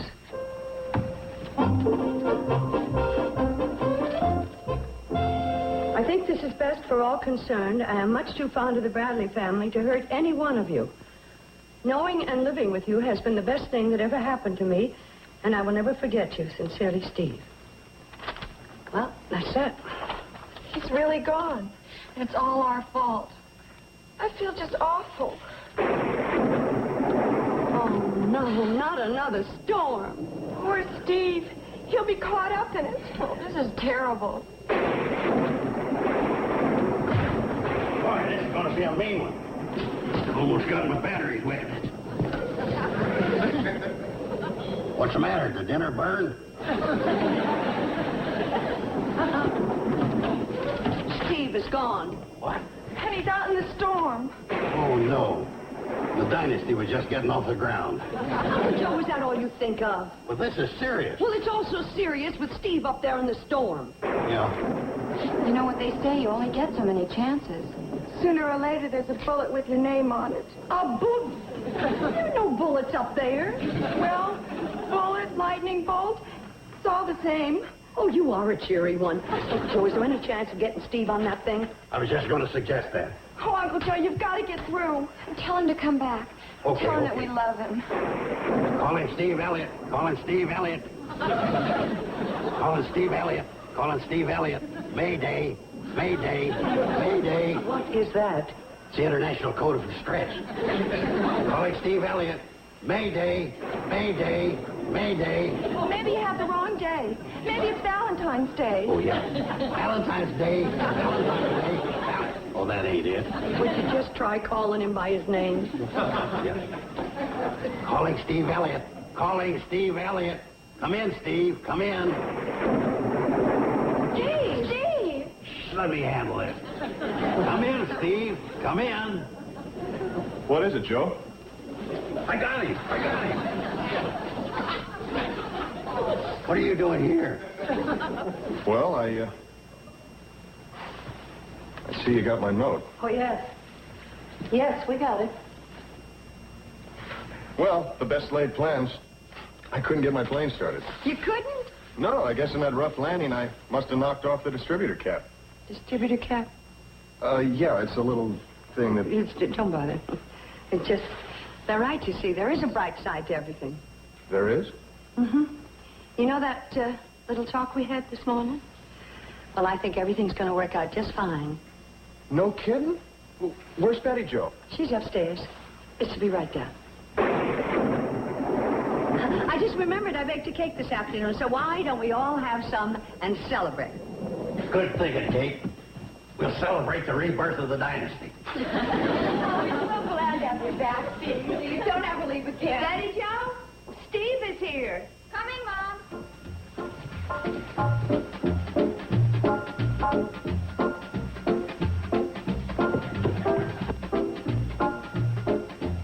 Here. When it stops raining, bury this somewhere near the plane. What's the matter? Haven't you ever seen a distributor cap before?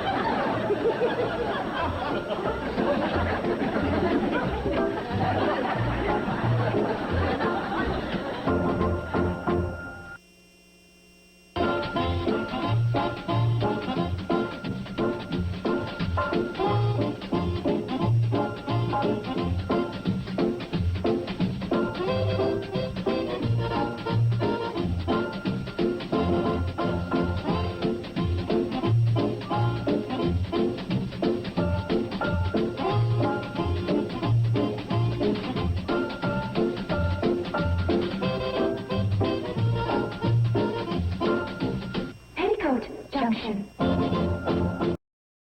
আমি আজকে বানিয়েছি fish পায়লা। Nipa, আজকে আমাদের যে নামটা আছে fish fusion, সেই নামের সাথে আপনার রেসিপির কোনো মিল নেই। আমি ডেফিনেটলি বল মাছ এই স্টাইলে রান্না করার ট্রাই করব ইন দ্য ফিউচার। এবার আমন্ত্রণ জানাচ্ছি ঢাকার প্রতিযোগী নিপাকে। নিপা, আপনার রেসিপি নিয়ে চলে আসুন।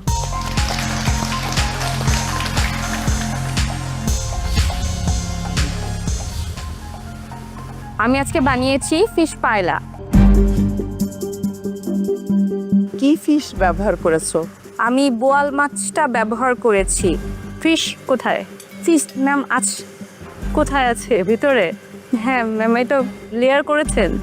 লেয়ার করে নিয়ে এভাবে আর কি দিয়ে দিয়েছি। ট্যাঙ্গি সসটা কি করে করেছেন? ট্যাঙ্গি সসটা আমি অরেঞ্জ, চেরি,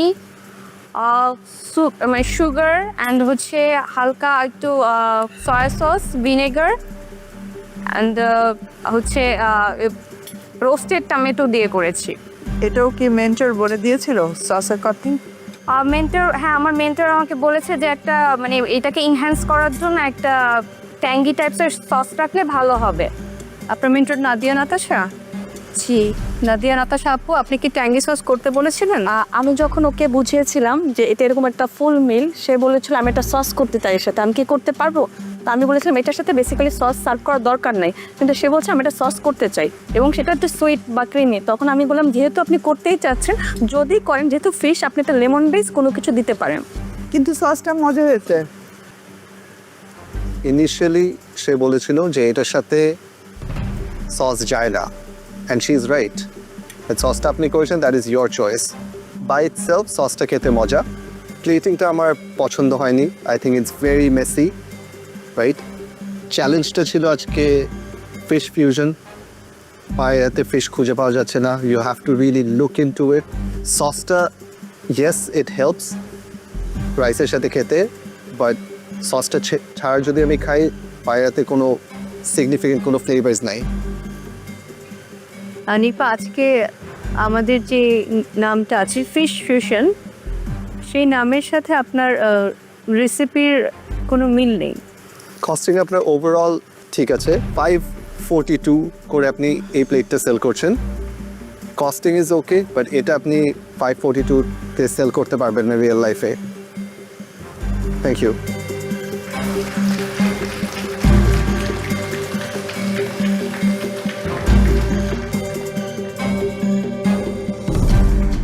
এবারে চট্টগ্রামের প্রতিযোগী উর্মি মাহবুব, আপনার রেসিপি নিয়ে চলে আসুন।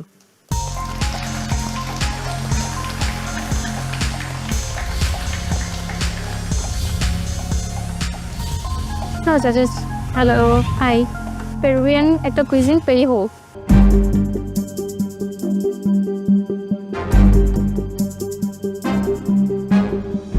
কি ফিশ এখানে ব্যবহার করে? এখানে আমি বোয়াল ফিশটা ইউজ করেছি। বোয়াল ফিশটাকে কিভাবে নিয়েছো? ছোট কিউব কেটে করে নিয়েছিলাম। কিউব কিউব করে একটু করে ফ্রাই করেছি প্রথমে কর্নফ্লাওয়ার দিয়ে, দেন আমি আবার স্টুর সাথে আমি প্রথমে বোয়ালের যে স্কিনটা ছিল ওটা দিয়ে একটা স্টক করেছিলাম, ওইটা দিয়ে আমি স্টুটা রান্না করেছি। ফিশ স্টু আকারে যদি বলো তাহলে ভালো, তবে বোয়ালের ফ্লেভারটা কিন্তু আছে, খারাপ না, খেতে ভালো। আমি বলবো ভালো ছিল, গুড ট্রাই। Thank you. প্রথমত আমার কাছে মনে হচ্ছিল উনি কি ভুলে চিংড়ি মাছ উঠিয়ে নিয়ে আসছে। চিংড়ি মাছ একটা কোনো অপশন ছিল না। তারপর কারণ ফিশগুলো এত সুন্দর করে মনে হচ্ছিল যেখানে শ্রিম গোল গোল গোল গোল করে দেয়া। তারপর যখন বোয়াল ফিশ বললেন আর এটা ফিউশন, তখন একটু কনফিউজ ছিলাম যে এবার মনে হয় হালকা হলেও স্মেল পাবো। মুখে দিয়ে বোয়াল ফিশ মনেই হয়নি আমার কাছে, যা মনে হচ্ছে ডিফারেন্ট কোনো ফিশ। খুবই ভালো, খুবই মজার। সেই সাথে আপনার ব্রেডের সাথে যে আপনার গার্লিক একটা অয়েল মনে হয় করেছেন, garlic oil yeah butter oil, kind of garlic ব্রেডের মতনই লাগছিল ওটার সাথে যখন মিক্স করে খাচ্ছি। So it's really nice. শুরু করি।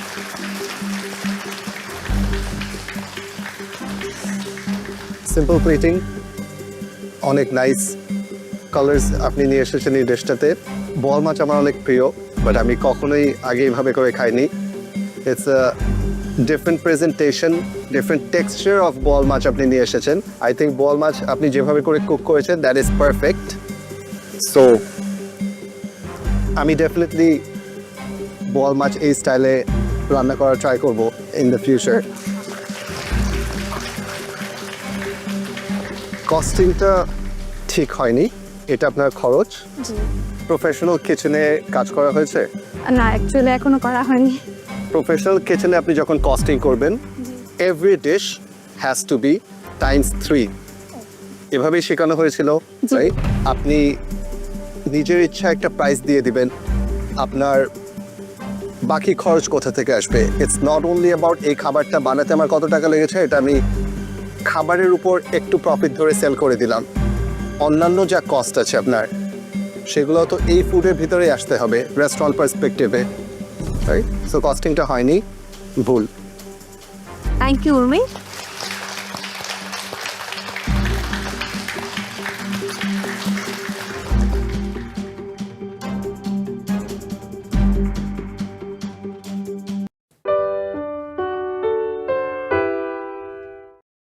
আজকে কালো জাম, গোলাপ জাম, ক্ষীরমোহন আর বাখরখান। একাই করো, নিজে সব বানাও। ফুল রেসিপিটা আমার, কিন্তু আমার বানাতে একটু মায়ের লাগে। আমার একটা ইনস্টিটিউট আছে, তুমি ওখানে আসতে পারো, আমি তোমার দায়িত্ব নিয়ে তোমাকে শেখাবো।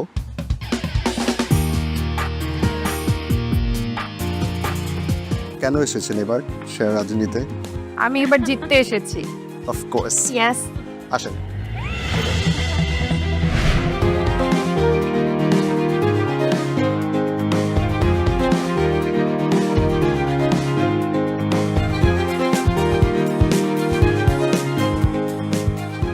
Mash potato with lamb shank, আর হচ্ছে সটেড ভেজিটেবল, আর পিকল অনিয়ন উইথ বিটরুট, আর উপরে যেটা ছিল কোরিয়ান্ডার, রোস্টেড কোরিয়ান্ডার যেটা।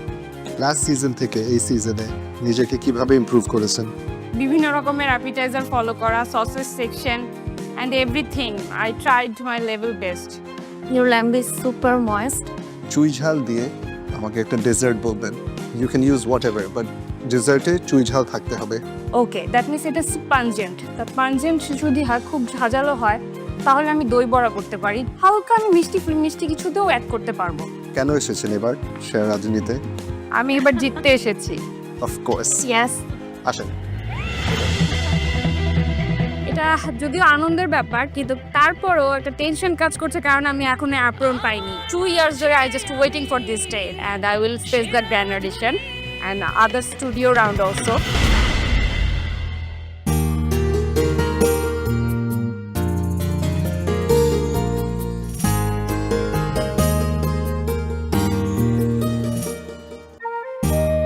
নাম কি তোমার? রায়হানা তামান্না। আমি অনার্স ফার্স্ট ইয়ারে পড়তেছি। তার পাশাপাশি ইচ্ছা আছে বাবা মাকে সাপোর্ট করা, একটা বিজনেস করা। তামান্না, কি বানিয়েছো আজকে? আজকে কালো জাম, গোলাপ জাম, ক্ষীরমোহন আর বাখরখান। তুই মিষ্টি জিনিস বানাতে ভালোবাসো? হ্যাঁ, মিষ্টি বানাতেই ভালো লাগে না সব রান্না? না, সব পারি। একাই করো, নিজে সব বানাও। ফুল রেসিপিটা আমার, কিন্তু আমার বানাতে একটু মায়ের লাগে। তামান্না, যে কোনো কিছু যখন সার্ভ করো টিস্যুতে সার্ভ করবে না। তোমার প্রেজেন্টেশন ছাড়া বাকি সব কিছুই ভালো। তোমাকে কিছু বিদেশি ডেজার্ট শিখতে হবে। আমার একটা ইনস্টিটিউট আছে, তুমি ওখানে আসতে পারো, আমি তোমার দায়িত্ব নিয়ে তোমাকে শেখাবো।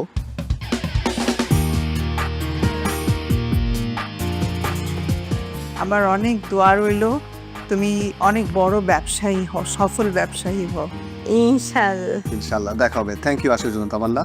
Thank you sir, thank you ma'am. I salute her spirit. এটা আসলে অসাধারণ। অনেক সুস্থ মানুষ যারা অনেক রান্না পারে, তাদের কিন্তু এই কনফিডেন্সটা থাকে না ওনার যেটা আছে। Another thing is শেয়ার রাধুনির এই প্ল্যাটফর্মটা কত মানুষকে ইন্সপায়ার করে, সব ধরনের মানুষকে ইন্সপায়ার করে যে তারা তাদের ফুড ট্রাই করার জন্য এই পর্যন্ত চলে আসছে। সত্যি আমি মন থেকে দোয়া করছি। ইনশাআল্লাহ। নেক্সট।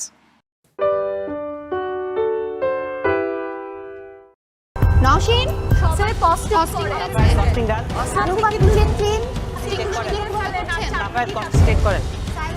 ক্লিনিং করেছেন, আপনি নিচে ডান্স করে আছে, ওটা ক্লিনিং করবেন। আচ্ছা আছে, কস্টিং হয়েছে। আর মাত্র 30 মিনিট বাকি আছে, অনলি 30 মিনিটস। সো এই 30 মিনিটসের মধ্যে রান্না শেষ করে প্লেটিংটা কমপ্লিট করতে হবে। Okay, thank you, carry on. Naim, কি বুঝতেছো? দেখলাম সবারটাই উর্মি ভালো করতেছে, মানে অন টাইম সব কিছু আমার মনে হয় শেষ হয়ে যাবে। সেটাই উর্মির কাছে এই এক্সপেকটেশন ছিল না এই রেসিপি নিয়ে, বাট সে ভালো করছে। আমি এটা প্ল্যানিংটা ভালো অ্যান্ড আমি সময়টা দেখতেছিলাম, আই থিঙ্ক অন টাইম সে শেষ করে ফেলবে। এখানে আমরা মেন্টরসদেরকেও একটা ভালো ক্রেডিট দিতে পারি। আপনি যেটা বললেন যে এক্সপেক্টেড ছিল না, ঠিক আছে, এখানে মেন্টরসদের একটা বড় রোল আছে, তাদেরকে এক্সপ্লেইন করানো পুরো জিনিসটা, সময়টা ডিভাইড করে দাও যে আপনি কতক্ষণ সময় প্রিপেয়ার করবেন অ্যান্ড ফিনিশ করবেন। ওর অবস্থা কি দেখি, আমরা তো তিনজন ওর নাচোস চিপসটা দেখলাম, হ্যাঁ এটা সুন্দর হয়েছে, হ্যাঁ ভালো হয়েছে। সো ওটার সাথে বাকি যে ইনগ্রেডিয়েন্টসগুলো সস বা যাই হোক যদি প্রপারলি ও নিয়ে আসতে পারে গুড। বাট আমি একটু আমাদের লোস করার যে ডক্টর মনিম আছে ওনাকে নিয়ে আসলে একটু টেনশনে আছে। ওনাকে নিয়ে আমিও টেনশনে আছি। আমিও এবারের রাউন্ডে খুব ভালো কুক একটা এবং ভালো একটা মার্কস পাক।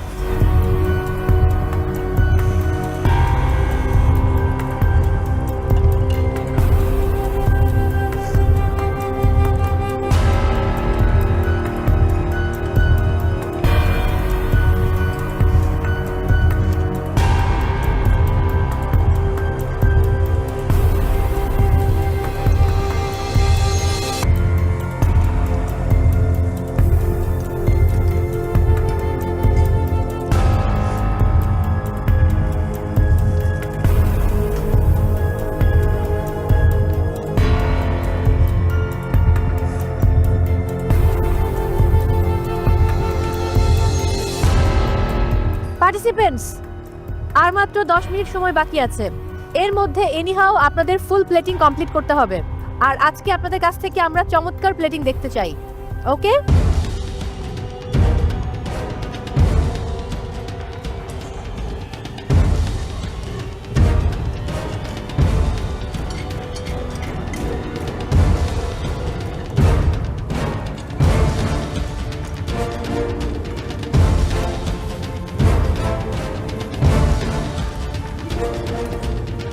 পার্টিসিপেন্টস, only 5 মিনিটস আছে আর প্লিজ এই 5 মিনিটসে প্লেটিং কমপ্লিট করুন।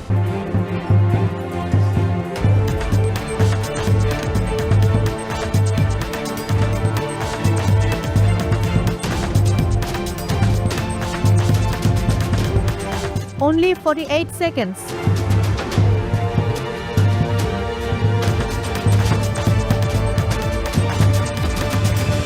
সবাই একসঙ্গে কাউন্টডাউন দেবো আজকে আমরা। Ready? 10, 9, 8, 7, 6, 5, 4, 3, 2, 1, 0 and time's up.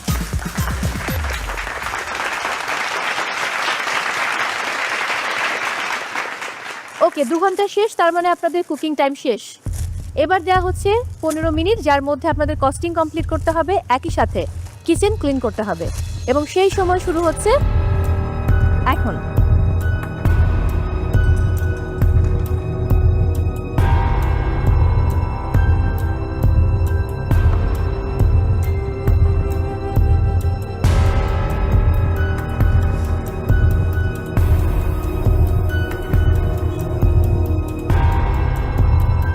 Nowshin, sir costing done. সারুকা kitchen clean clean করেছেন।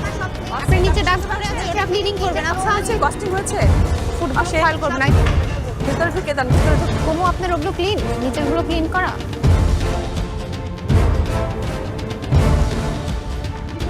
কাউন্টডাউন দিচ্ছি। 10, 9, 8, 7, 6, 5, 4, 3, 2, 1, 0 and time's up.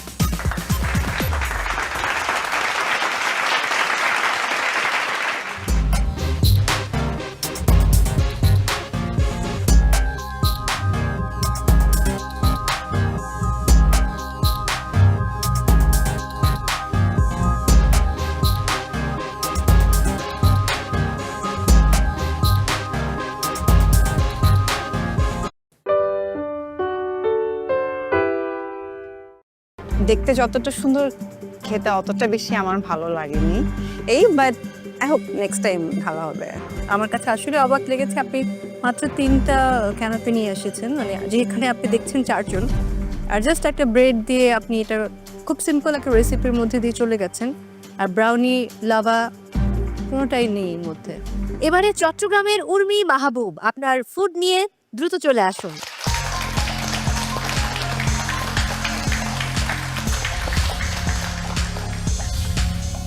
হ্যালো জাজেস। Hello, thank you. আমি করেছি রেডিশ ক্যানাপি, আর ওর যেটা আমি ডেজার্টে করেছি ওটা হচ্ছে যে রেডিশ ব্রাউনি লাভা।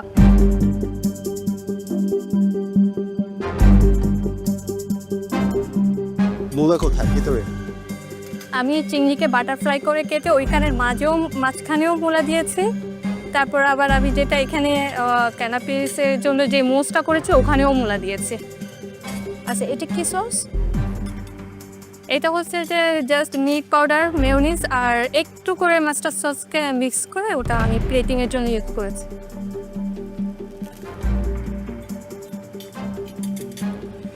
এটার নাম কি? এটা হচ্ছে chocolate lava brown. Chocolate lava brown, right. Lava কোথায়? আসলে অনেক হয়ে গিয়েছে, এটা তো গরম গরম সার্ভ করতে হয়। লাভাটা দেখা যাওয়ার জন্য আমি যেহেতু বানিয়েছি প্রায় আধা ঘন্টা 1 ঘন্টার উপরে হয়ে গেছে, ওটা সোক করে নিয়েছে। এন্ড মূলা কোথায় দিয়েছেন এখানে? মানে ব্লেন্ড? মূলাটা আমি মিঠা দিয়ে রান্না করে তারপরে এখানের সাথে ইউজ করেছি। আমরা নর্মালি মোলাসেস ইউজ করি যেটা অনেক বেশি ঠিক হয়, তো আমি ওইটার মতো করতে চেয়েছিলাম আর কি। ক্যানাপিটা ইজ ভেরি অ্যাভারেজ। আমার প্রথম আইডিয়াটা ভালো লেগেছিল যে শ্রিম্পের মাঝখানে মূলাটা দিয়ে দেওয়া, ওখানে হাইড হয় মূলাটা, বাট ভিতরে যখন দিয়ে দিয়েছেন ইট টেস্ট লাইক মূলা and it has the strong flavour of মূলা, যেটা হাইড করার পারপাসটা ছিল প্রথম দিকেই, রাইট? মানে you wanted to hide the মূলা। This as I think canapé is something very easy. আরও ক্রিয়েটিভিটি লাগবে। সারপ্রাইজটা হয়নি। আমার কাছে আসলে অবাক লেগেছে, আপনি মাত্র 3টা ক্যানাপি নিয়ে এসেছেন, মানে যেখানে আপনি দেখছেন 4 জন, আর জাস্ট একটা ব্রেড দিয়ে আপনি এটা খুব সিম্পল একটা রেসিপির মধ্যে দিয়ে চলে গেছেন। আর ব্রাউনি, লাভা কোনোটাই নেই এর মধ্যে। তুমি যখন নিয়ে আসছিলে ওটা প্রেজেন্টেশনটা এত সুন্দর, ভাবছিলাম যে খেতে না আরও কত মজা হবে, কিন্তু দেখতে যতটা সুন্দর খেতে অতটা বেশি আমার ভালো লাগেনি। But I hope next time ভালো হবে। কস্টিংয়ে কিছু ঝামেলা আছে, the numbers are not right. আপনার রান্না শেষেই দেখেছি যে কিচেনটা ক্লিন ছিল না। একটা প্লেট মেবি কিচেনে ছিল। আচ্ছা, আমরা নেক্সট টাইম থেকে আমি এটাকে সবার জন্য বলতেছি, এই জিনিসটা অ্যাভয়েড করব, রাইট? প্লেটিং যখন রান্না শেষ হবে ওটার সাথে সাথে প্লেটিংও শেষ হয়ে যেতে হবে, রাইট? ঠিক আছে, thank you.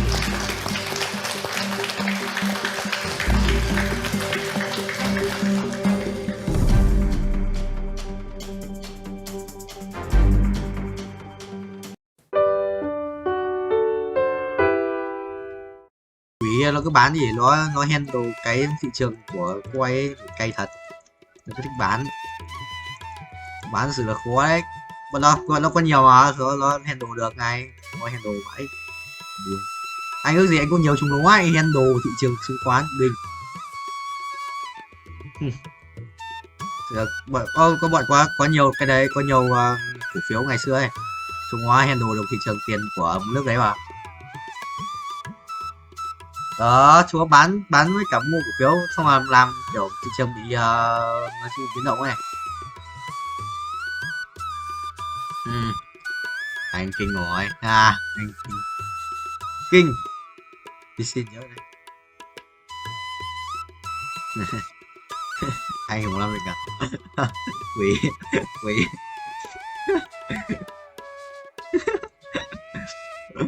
wow.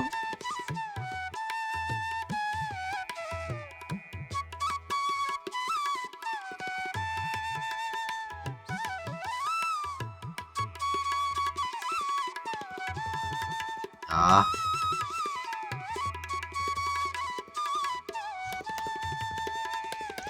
Anh em có sell sàn Pi không? Pi Network. Hồi xưa mà ác quỷ ấy. Sợ.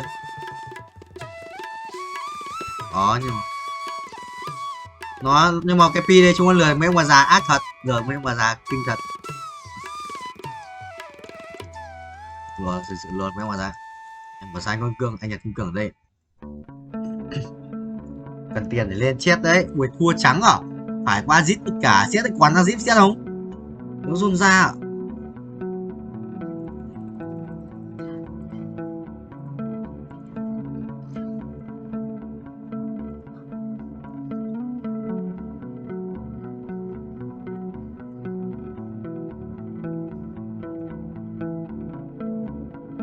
Được quá.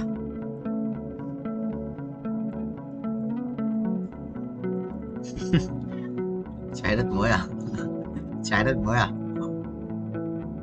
Bay bao nhiêu rồi? Anh bay được lại là 4 lap ạ, nếu hiểu. Anh mới qua 6 tuổi này.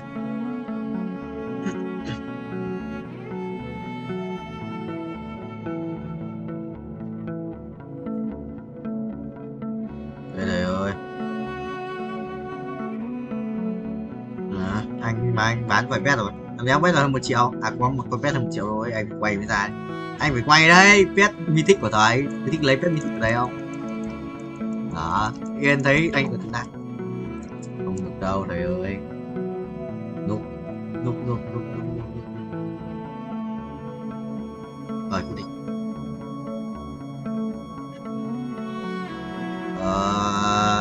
Có dễ mà. Dễ. Gây nhanh mà. Full một. Chết chả. Ôi trời ơi. Mình ở nhiều đồ nhỉ. Mua đây full một rồi. Chết rồi, 8 máu đéo ra, cái đéo đi chơi này giờ mới ra siết. Đây à, 8 máu mới ra siết vui. Thôi 8 máu mới ra siết. Xin ra 2 rồi thôi đi 4.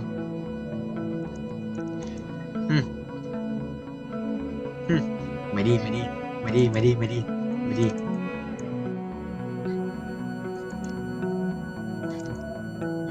Anh hiểu ý không? Anh hiểu ý mà. Mày đi.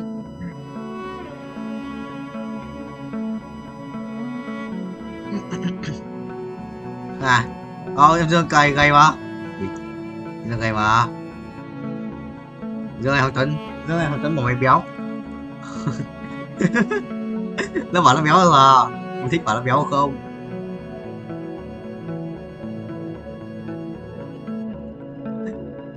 Đói mà. Ôi kìa.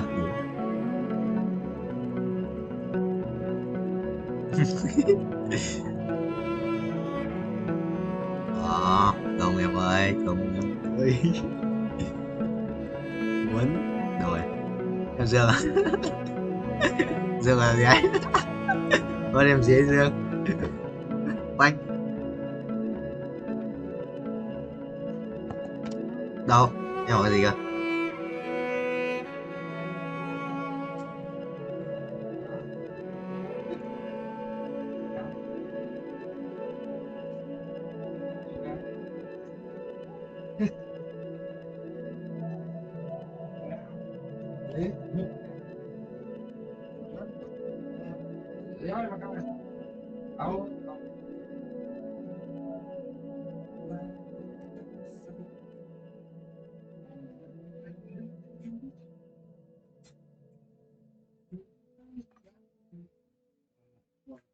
Tốt nào?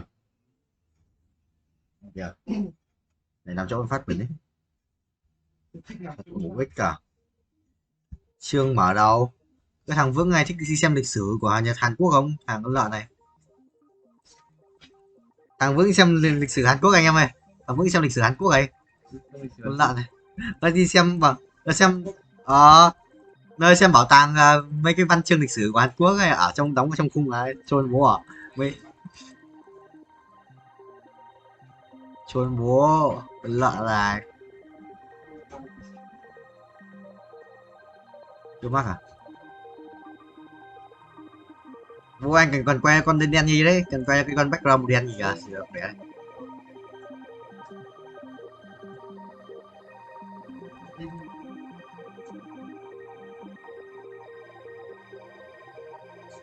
Xóa rồi.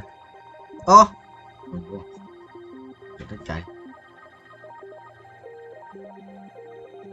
sang chấn tâm lý. Ô anh rẻ không? Người Hàn Minh Chí Linh phải biết.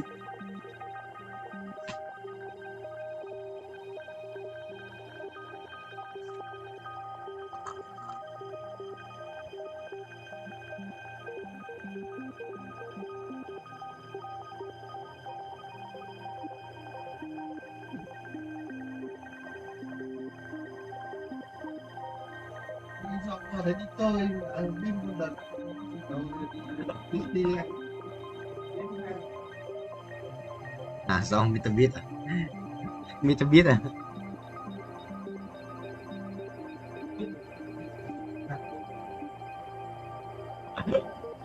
Vì ai người dân chiến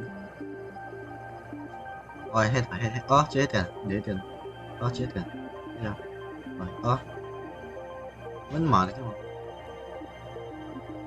mà em cũng lên được 9 lap ở đây 10 lap 15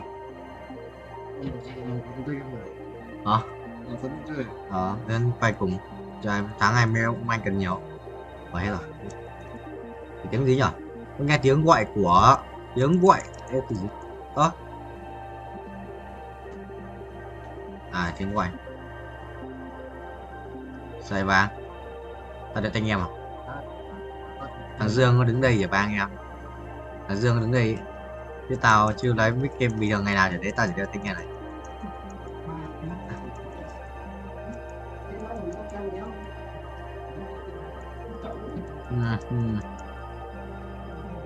Ba trăm mũ rồi, cần 400 mũ 2 lần.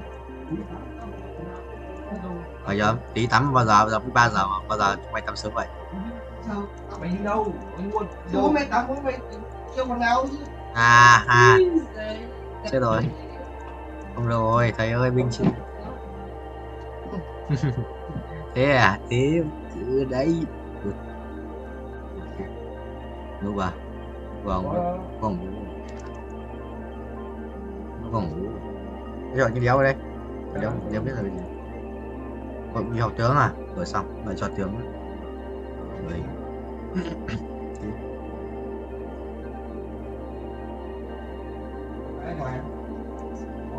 400 mà 400 về vua kia mở quả trứng ấy, mở quả trứng mừng mũ ấy. Bình chia lên giết.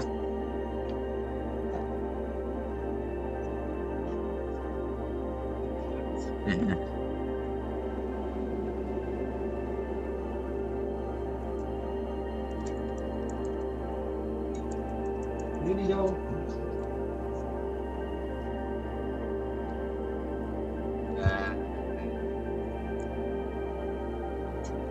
Anh nhớ mà, anh nhớ chỉ số sale màn hình của máy anh còn lần trước anh tự chỉnh lại. Của anh là 1213682 rồi. Epic, mày đi, Epic vào đây rồi. Vẫn thấy đây sử dụng mà. Legend đây sử dụng khó. Đây có 1000 thôi cứ. Thằng kéo đây. Ui, hack về chi lộ rồi, thôi. Làm sao ta?